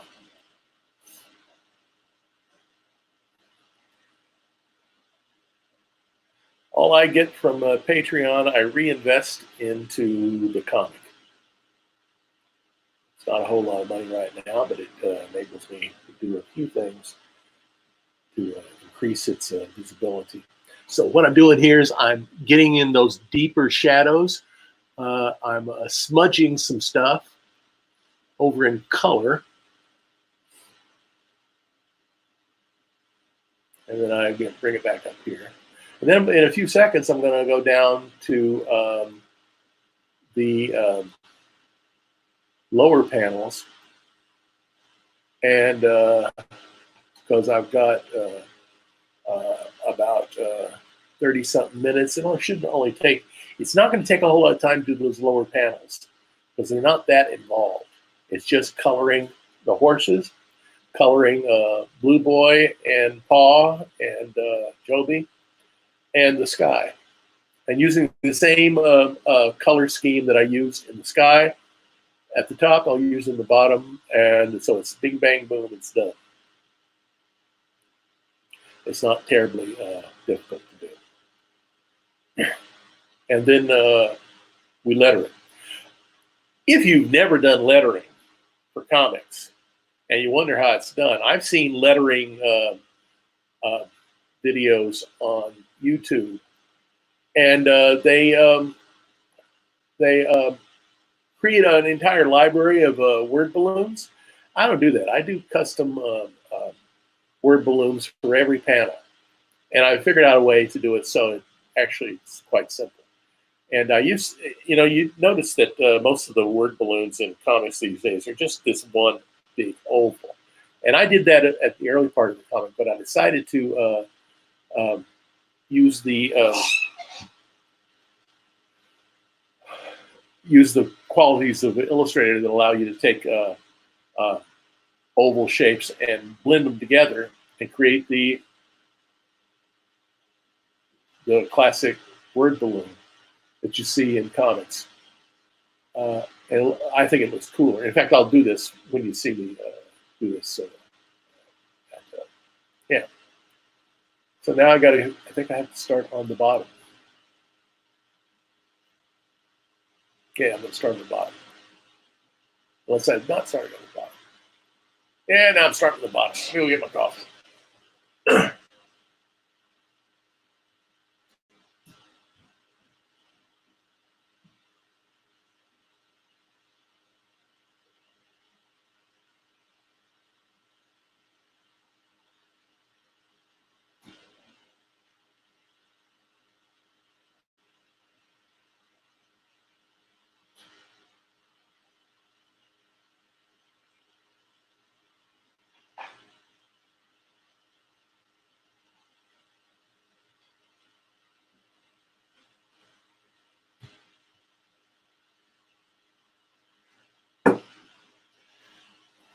Okay, there now. I'm starting to work on that bright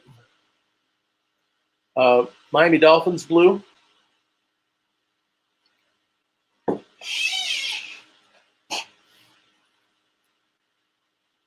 And you'll see that becomes the thing that draws you to each one of those panels. This is a classic way of doing creating a focal area, creating an area of interest that guides the design for a painting. Because everything is a muted color except the area that I really want you to look at. I tell my students all the time, said, you are being constantly, the minute you look at an image that's done by somebody who designed that image, you are being manipulated. Most of the time, it's a benign manipulation. You know, if you're looking at this, you know, I'm not this is just a story. And if you look at a Titian painting and you're looking at Ariadne and you're looking at Apollo, and you actually, there's a reason why you're doing that, because he has made it almost impossible for you to not look at them, especially in the Ariadne. I believe it was the Ariadne figure. She's got this blue cape that is floating in the wind. You have to look at it. That blue is just like, bang! You've got to look at it. That's what happens with art. It's a benign form of guiding your eye through an image in a designed way, because the world isn't built like that. The world is built in a much more haphazard way.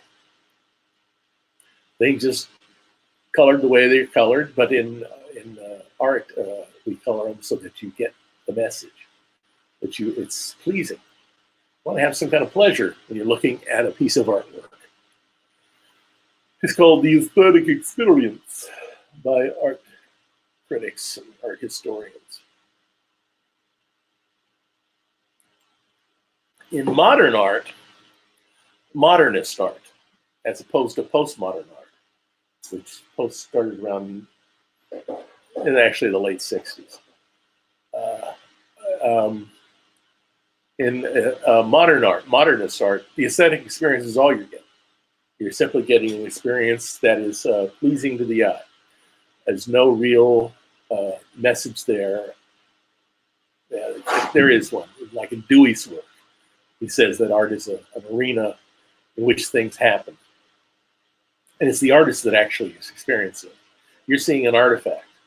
You're seeing a Jackson Pollock, and he slung paint on a canvas on the floor.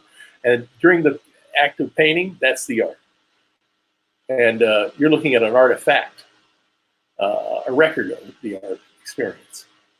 That's really where the abstract expression is coming from. I don't know where I'm coming from. I'm doing comic books.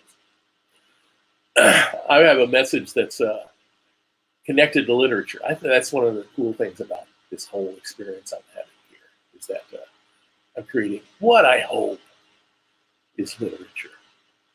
It's not just, and it's not adolescent comic books either.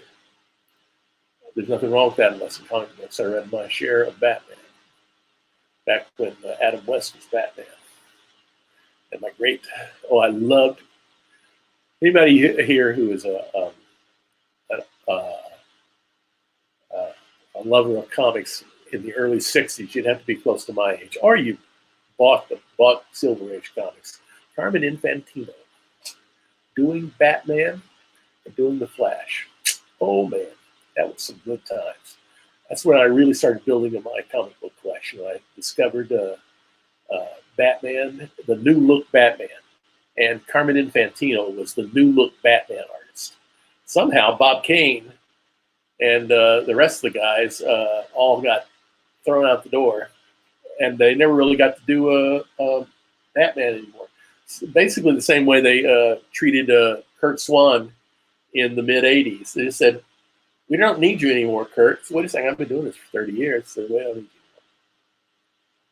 But they would do that to Kurt Swan, who is just such a wonderful Superman artist. Anyway, that's what corporations do, which is why I ain't messing with corporations. I'm not messing with corporations. I will not be treating myself that way. And I'm not, at this point, I'm the only person I can handle, so treat myself with kid gloves. At least I hope I treat myself with kid gloves. It'd be horrible if I mistreated myself. And I was the only person in control anyway. So I strengthened the color of Blueboy's jacket. Sooner or later, I better get into strengthening color of Paul's jacket and Joby's jacket. I guess when I bring up the color field, you'll be able to see whether or not I'm doing that.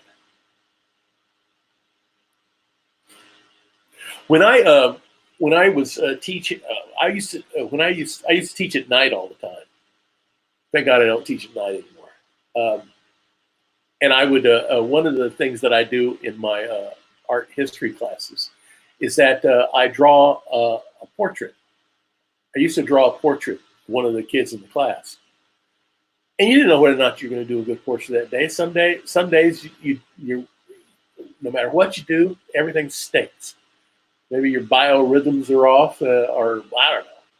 You're just not in the zone. Now I don't do that. I have a set video that I show my students of me doing an hour-long drawing in 20 minutes. I sped it up.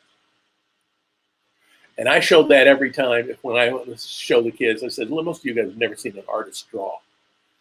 And so I'm going to do that for you today, but we're going to do it on YouTube because I want to make sure it's a good drawing. And so I do that. And that's one of the kind of neat things about doing this. I toyed around with the idea of doing this live, but everything that I have to show everybody that I want to do, I have to publish.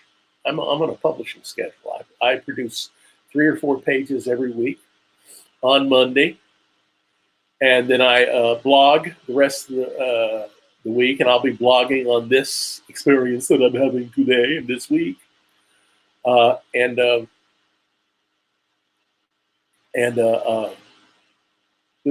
so I know that this kind of works. I've taken out the crummy parts. There were parts I've been having problems with Photoshop where I'll mess around with the brushes and nothing happens. I have to keep saving and saving and saving. And I don't know if it's my computer or if it's one of those little bugs in Photoshop or it's handling memory or something like that. I took those things out. I get to take those things out and have to bore you with me saying, what's going on here? Yeah. So I'm still in the color phase, and I'm still got the brush, and it's over down there in the bottom. And what am I doing? Oh, I'm messing around with the sky. So here we start with the sky. The sky is blue, aqua blue.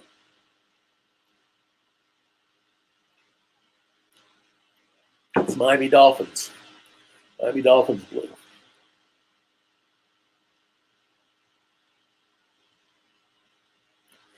I'm sort of a Chiefs and Dolphins fan. I hated the Chiefs for years. I mean, I hated the Dolphins for years. For years, I hated the Dolphins because in 1973, during the Dolphins' perfect year, they beat the Chiefs in the playoffs. Lots of Chiefs fans at the time. Yeah, it just killed me. So I moved down here and I had to get over that. Otherwise, you can't watch football. I'm too far away to be watching Chiefs games. They're a little more accessible now. Now that they got Mahoney's. Chiefs fans suffered for a long time. And let me enlarge that screen so people can actually see this. There, I'll enlarge it a tiny bit. You can see it a little bit better. I'm laying in the color for the sky, and then I'm going to mess around with the dodge tool in both the tone layer and the color layer. There I go to the tone, dodge, and lay in the clouds.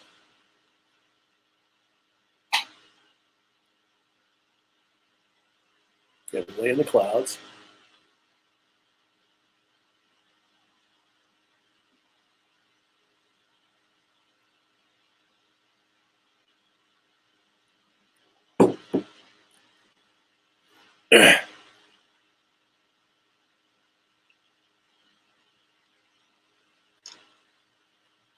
In the clouds and the other one too.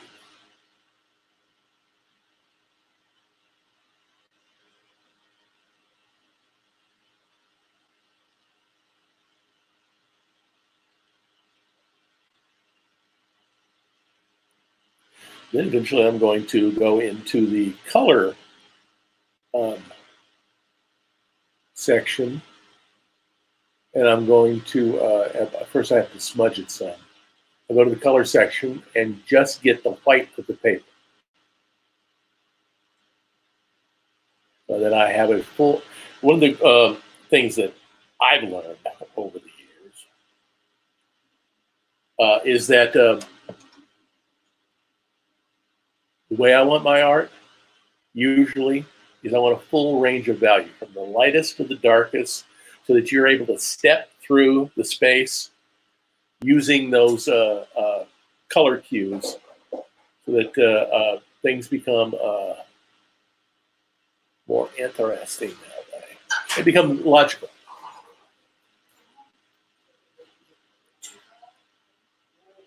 There's my sweetie. She's coming in from walking the dog.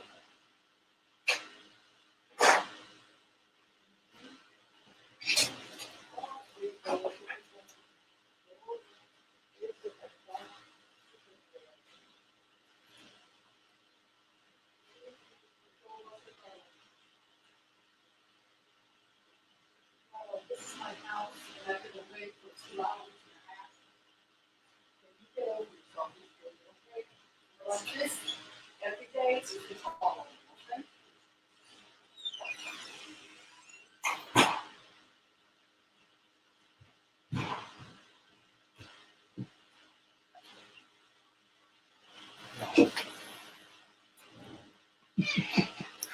Ooh. It's an old country song. It's actually a folk song from Irish Appalachians called "The Scolding Wife." Scolding Wife.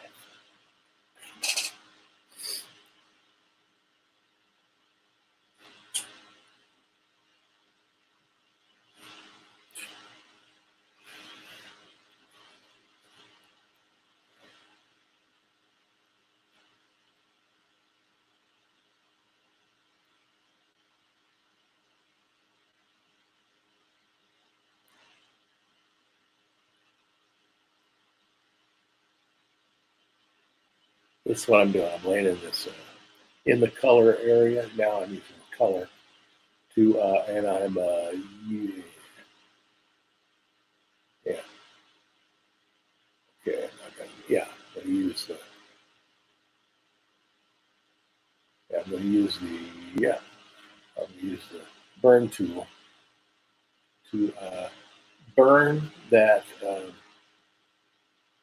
blue that I laid in the color area, make it a darker value of that color.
Okay, where am I? I'm right there. Okay, I got about 20 minutes to go. I don't know what I'm doing in that 20 minutes. I'm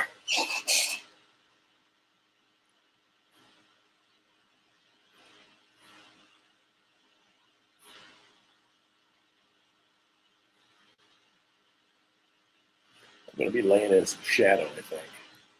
Mostly it's laying in shadow. I think I'm gonna, as I remember it, I'm going to increase Paw's color of Paw's jacket. Well, I might not. Who knows? I don't know what you're actually doing all the time. I remember everything. No, I'm playing around with those clouds. What I'm doing here.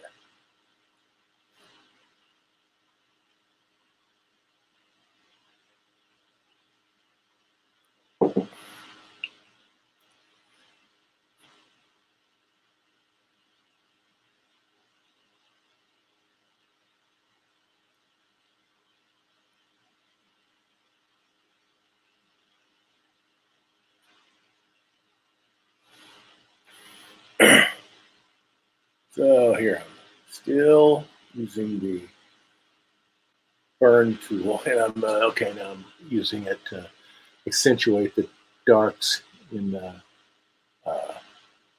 Blueboy's hat. I'm going to play around with also the darks in the horse. Where am I? How am I doing that? Okay. Good. I can see something. Okay. Why did I do that? Well, I think I left it in that way. Is that a good idea? I don't know. Well, I used a blue gray for much of my shadows here. That's not a bad idea.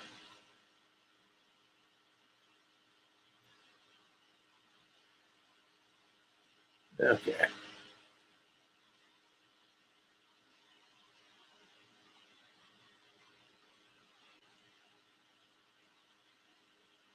Sooner or later, I think I caught on that I didn't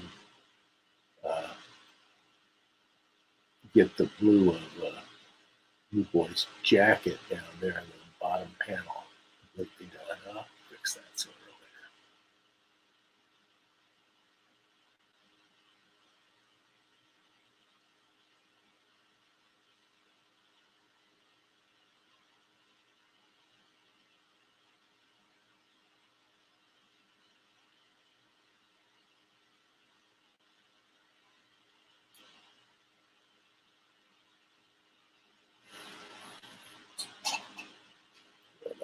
About 6 minutes to go. So 6 minutes to go, and I should have this pretty much done. A few little things that I go into later on. I go back into Photoshop. I noticed that I forgot to color one of the color the mule's leg in the top panel. I fixed that. I forgot to put boots on Blueboy's leg in the top panel. I fixed that. I think I did the same thing here, but I better fix it. Hopefully I do by the time I get out of here. Anyway, I think I did. It's 6 minutes.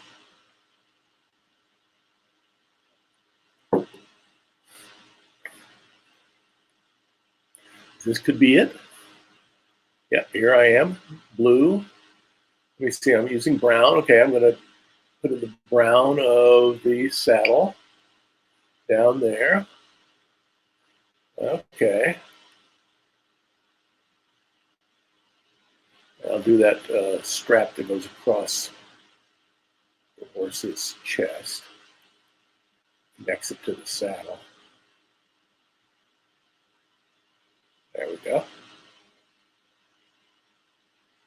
Which I think I may do. Yeah, and I get Blueboy, give him regular shoes. Maybe I do it over on the other side too. The other panel. What? Oh, I must have changed the color. I can be picky at times.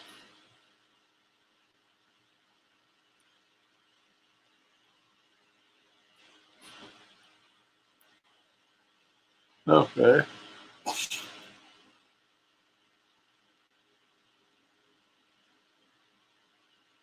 Okay. And then I do the strap there. I should do the strap. Okay, I did the strap. Do I do? Yep, I do the halter. The bridle. Okay. Should do it over there. do it there. Okay, darken on any of that stuff.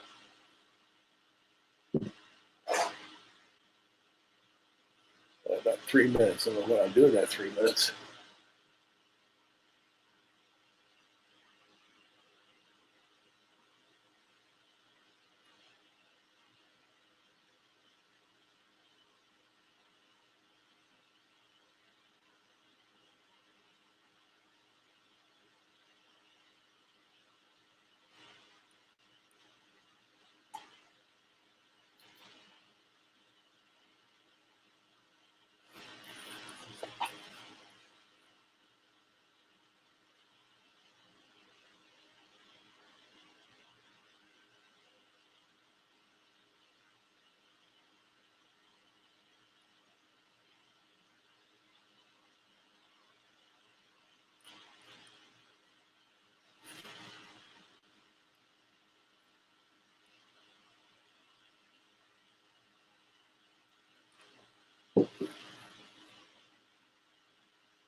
If anybody is watching this, and I don't know if anybody is, could you put something in the comments so that I know I'm not alone in the wilderness?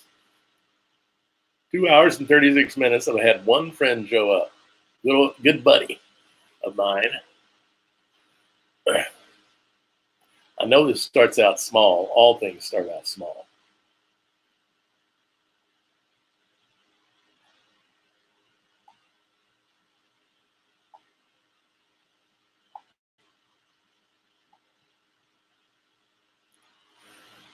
Okay, I'm darkening that. I think I'm darkening. Yeah, I'm darkening the shadows in the horses, and the horse and the boots, and the doohickeys, and everything like that, so that it stands out and it becomes a much more static focal area. It's two ways to make a focal area. Two major ways. There are other ways you can do it. Size is one of them. Is high contrast and pure color. And so I strengthen the contrast in that horse, and I've already got Blueboy in the pure color. And that makes him hold plane. Holding plane means he's where you want him to be in the composition. And am I finished? Oh, I got 5 seconds. And then I'm gonna go. Then I'm gonna. Here we are. This is the end of that. So I'm gonna stop sharing that. Oh, I gotta bring back my little walking tablet. I'm gonna stop sharing that. And then I'm gonna share.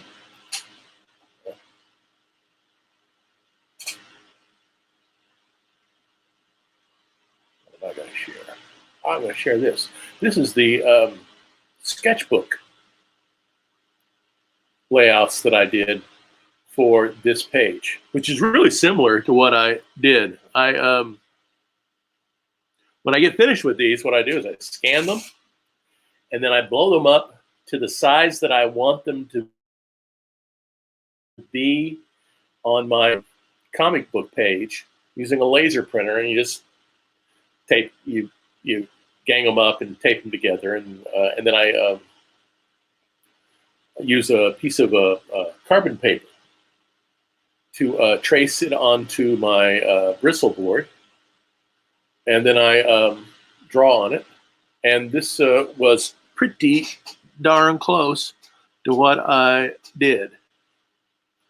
This is the page over on the left is the page that just got finished with the end of chapter 3, where Grandpa gets him a new wife. But she tells him, without any reservation, bud. I am no man's concubine. You get a ring on my finger, or our lips will never touch. No, I didn't. In the original, I said, you get me to a preacher before you get any ideas in your head. But I use a line that I like better. Our lips will never touch until I have a ring on my finger. Anyway, that's that. What else do I have here? I don't think I have anything else. So now I'm going to show you. I should show you the lettering screen. Open recent lettering. Okay, here it is. Here it is. So I'm going to show you share the screen for the lettering file. And that's application window, lettering. That shouldn't take too long. Okay, we're going to start that. Now here we are in Illustrator. I've opened up a file that's the exact size of my image, and then I import it. I guess what I do is I show you what it looks like, and then I import it. It's called placing it, and maybe in one of these videos I'll show how that's done. And then what I'm going to do is I'm going to produce word balloons. Here, the first layer, I'm going to write panel 1 balloon, because I only have one balloon on that. At the end of the video, I go through a lot of consternation trying to make musical notes in Illustrator, which I do. I do it, but you'll see that I'm not an Illustrator expert, so I just do my best. But what I do here is I copy this oval. Then I paste another oval. I bring it up here. Then I paste another oval. And I bring it up here. Then I paste another oval. And I bring it up here. I don't know if that's the last one I paste. It may be. See if I paste another one. No, and I select all of them. And I go over to the Pathfinder tool. And I blend them all together. They become one shape. Now the cool part about this is if and I use another one because I don't think it's going to work perfectly. I add that. Then I blend these. Okay, and then I bring it over.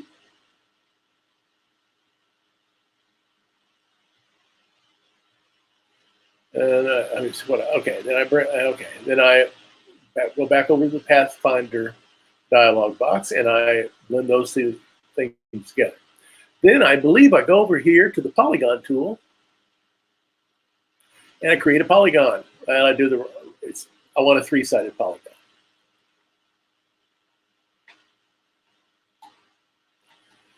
And then I get a 3-sided polygon and I make it into a pointer. Then I rotate it. I should have rotated that far, about like that. And I bring it over here, and then I blend it together with the Pathfinder tool again by selecting both of them over to the Pathfinder tool. Pathfinder. Yeah, now I got it. And then I add another layer. And I lock that other layer, the balloon layer. And this is Panel 1 text. And then I'm going to put in a song, an old Irish country ballad called Go Tell Aunt Rhody. Go tell Aunt Rhody. Go tell Aunt Rhody the old gray goose is dead. Which I don't remember when I first heard that song, but I heard it a long time ago. And it always stuck with me. Grandpa was singing Something about, oh, where have you gone, Billy boy, Billy boy? Oh, where have you gone, darling Billy? I've gone to take a wife, she's the darling of my life. She's a young girl and cannot leave. Well, in Grandpa's case, I don't think she's young and can't go out and leave her mother, but it was a kind of an ironic statement. And then I bring this over here, and if it doesn't fit, that's the cool thing about a vector image is that all you have to do is oh, it does fit. Lordy, have mercy on me, it does fit. You believe it? Maybe I'll bring it up a little bit. I'm kind of picky about that. I want to bring it up a little bit and bring it maybe over a little bit. I don't want the balloon to be any bigger than it has to be. It has to be a certain size, but I don't want it to be any bigger than it has to be. But it has to be big enough to fit so that my musical notes fit later on.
That's kind of a neat thing.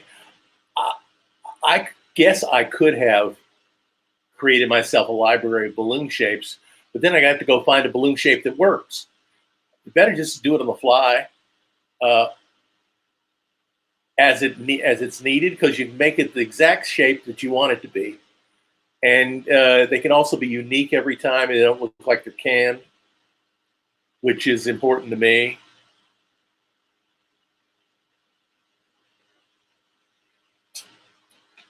La, la, la, la, la, la, la, la. Oh boy, I got a long way to go. It's going to be way over 3 hours.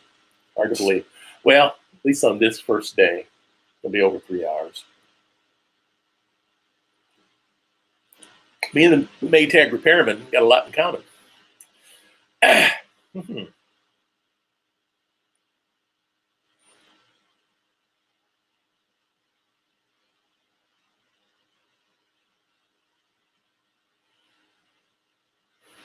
So now I put go tell Aunt Rhody, and then down, and then I have to put my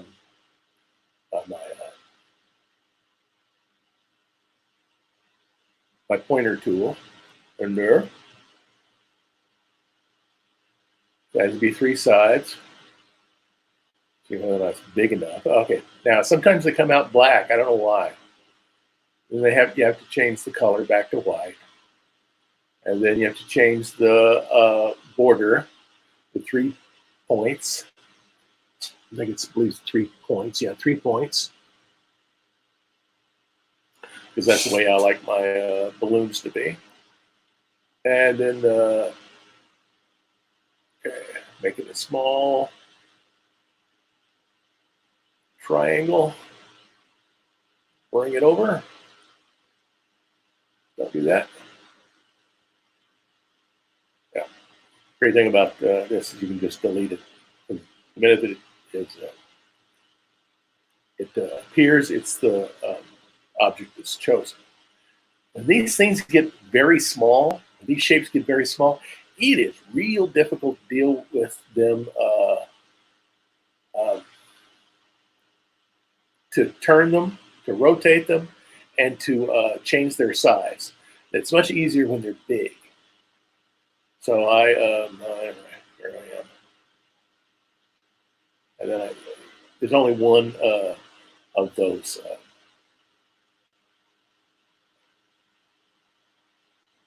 morphing dots that actually works. The rest will all just rotate. So here we go. Now just rotate that thing, stick it over there, and be done with it.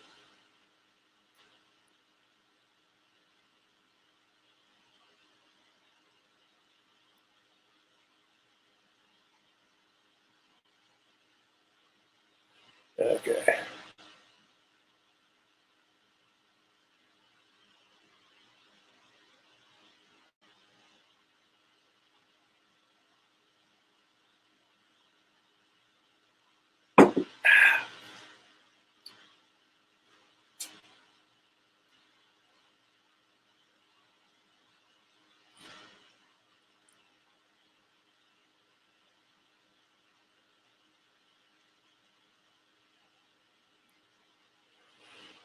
Oh, where have you gone, little boy? Billy boy, where have you gone, darling Billy? Dog's eagle eye. She's the darling of my life. She's young girl cannot. Yeah.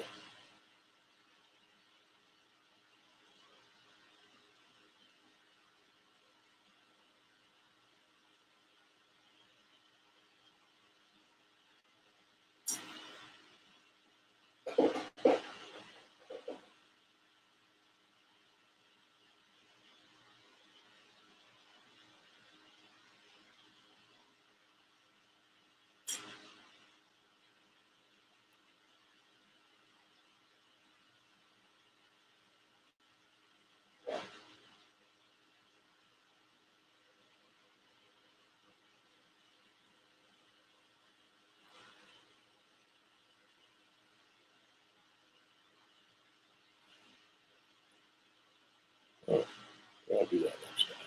Do a watch party on Facebook. See who liked it. 0 people.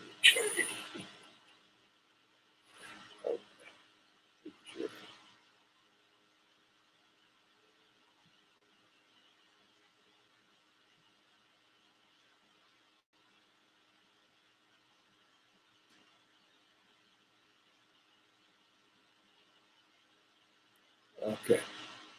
So now I've got the third. Now I'm going to put in the panel 3 text,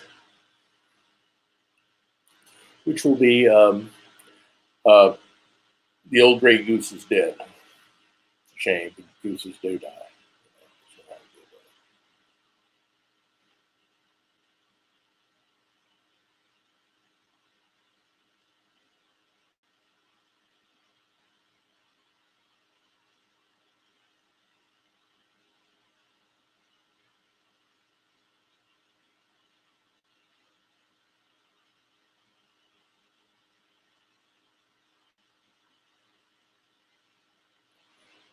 Well, I got a little bit left in this. Started the watch party 2 hours and 30 minutes into it. Isn't that great? Oh, what the heck. this is the first day. I can't expect everybody to take off from work and look at this. Hopefully, you will later.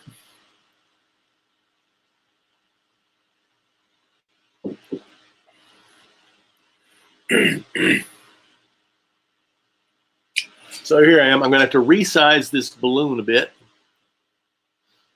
because it's too close to the edge of the. Yeah, I gotta do that. I gotta do that. Maybe I'll bring it all up a little bit because I don't want Blueboy's hand to be hidden.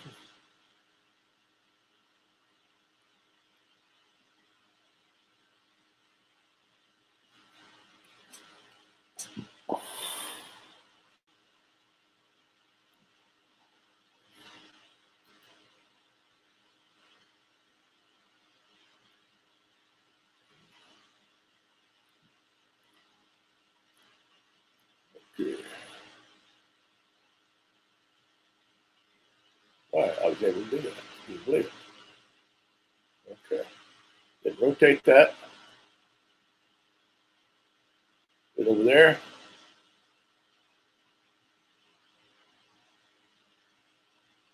And either will or it won't work. I don't know. I don't remember if it worked. Yeah. Okay. Bring it over there. Control Z. Okay.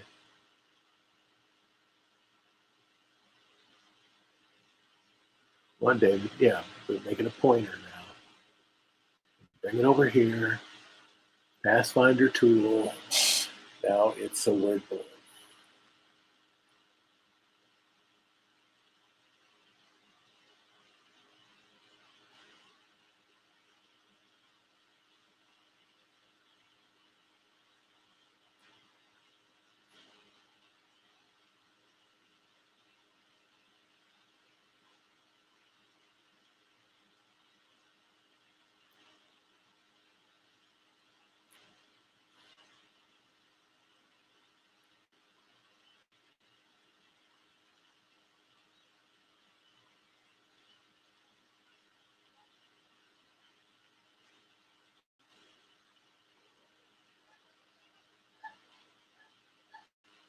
Okay.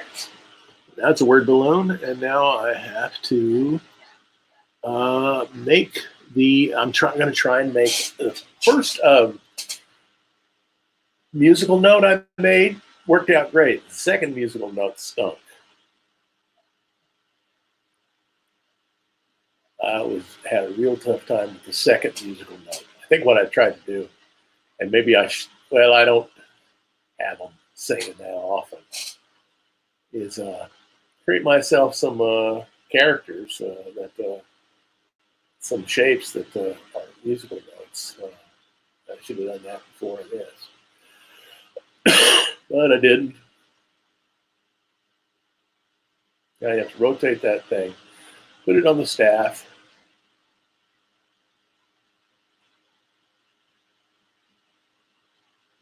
Not the easiest thing in the world to do. Okay, bring it over here. Nudge it so it doesn't. It looks. Oh, it almost looks like it belongs. Now you have to put the little circle there, and then see what happens.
I'm muted the whole time.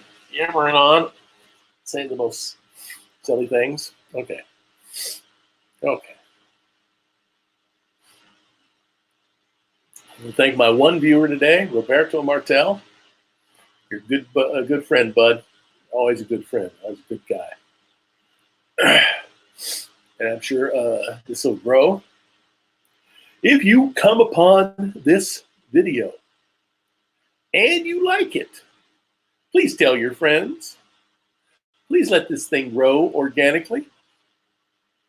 I don't think my little ad on Facebook worth a hoot. Thank God it only cost me $1. But it's worth about that.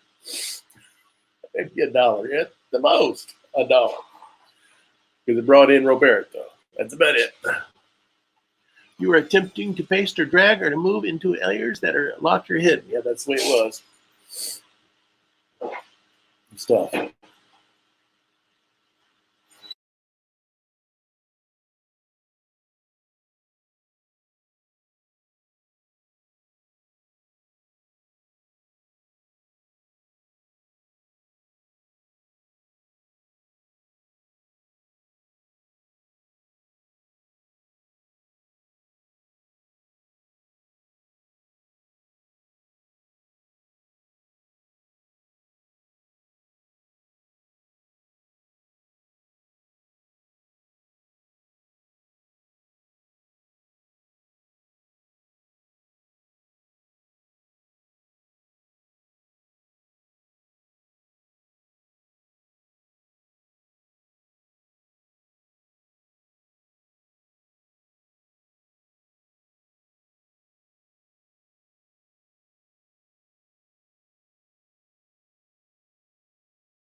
Kind of up in the finishing up phases here.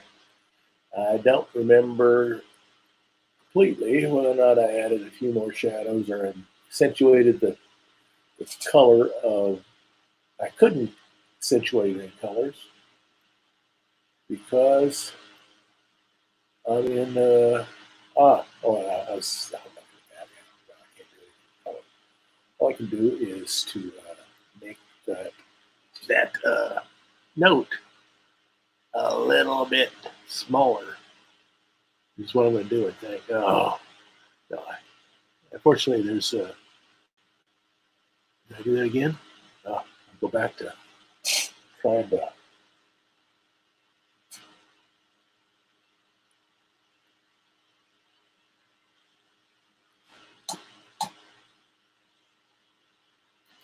I bring it over here. Ah, see, I made another one. You didn't have to watch me make another one.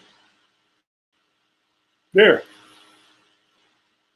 Now all I have to do is to enlarge that word balloon so it doesn't crowd the musical notes. Don't crowd the text.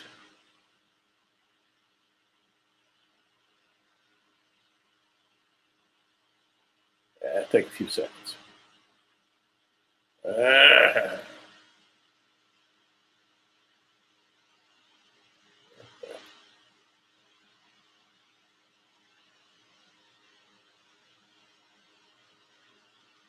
Thought seriously about putting the musical notes down at the bottom panels, but I just didn't have the patience. I just couldn't do it. There's some things a man can do, some things a man can't do.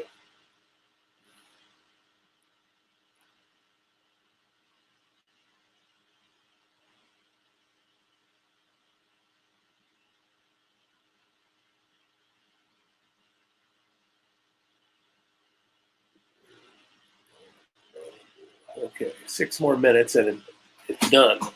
Can't believe it. And then I'll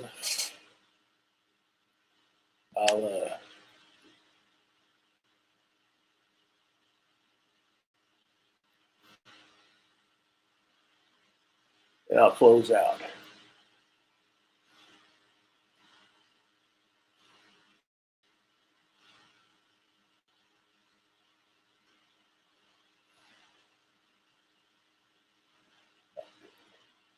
Oh yeah, now I'm saving it, so I must be happy.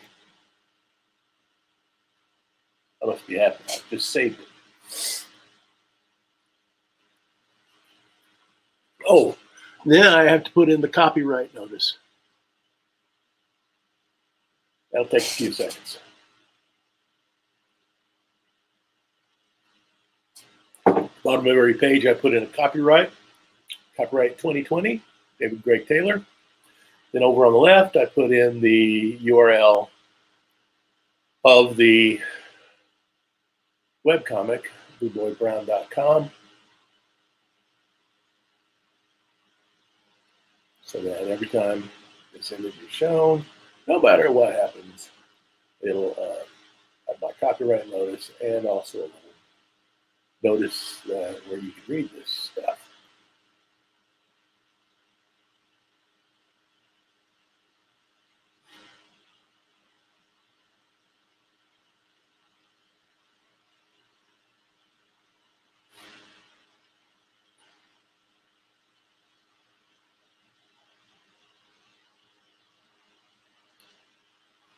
We've been doing this 3 hours and 10 minutes. It's hard to believe. Get the mic.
Okay, now this is the artboard that is produced by,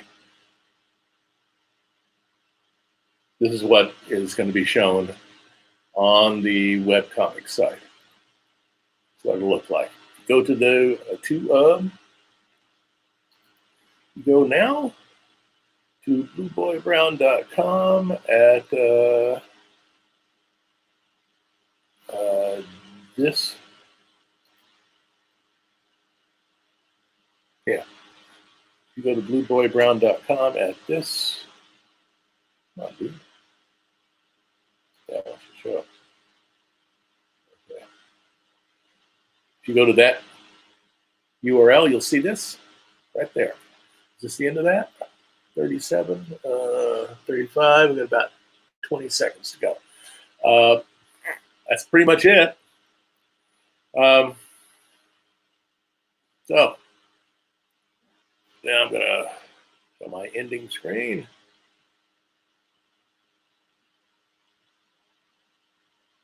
And it looks like I'm going to be out of here.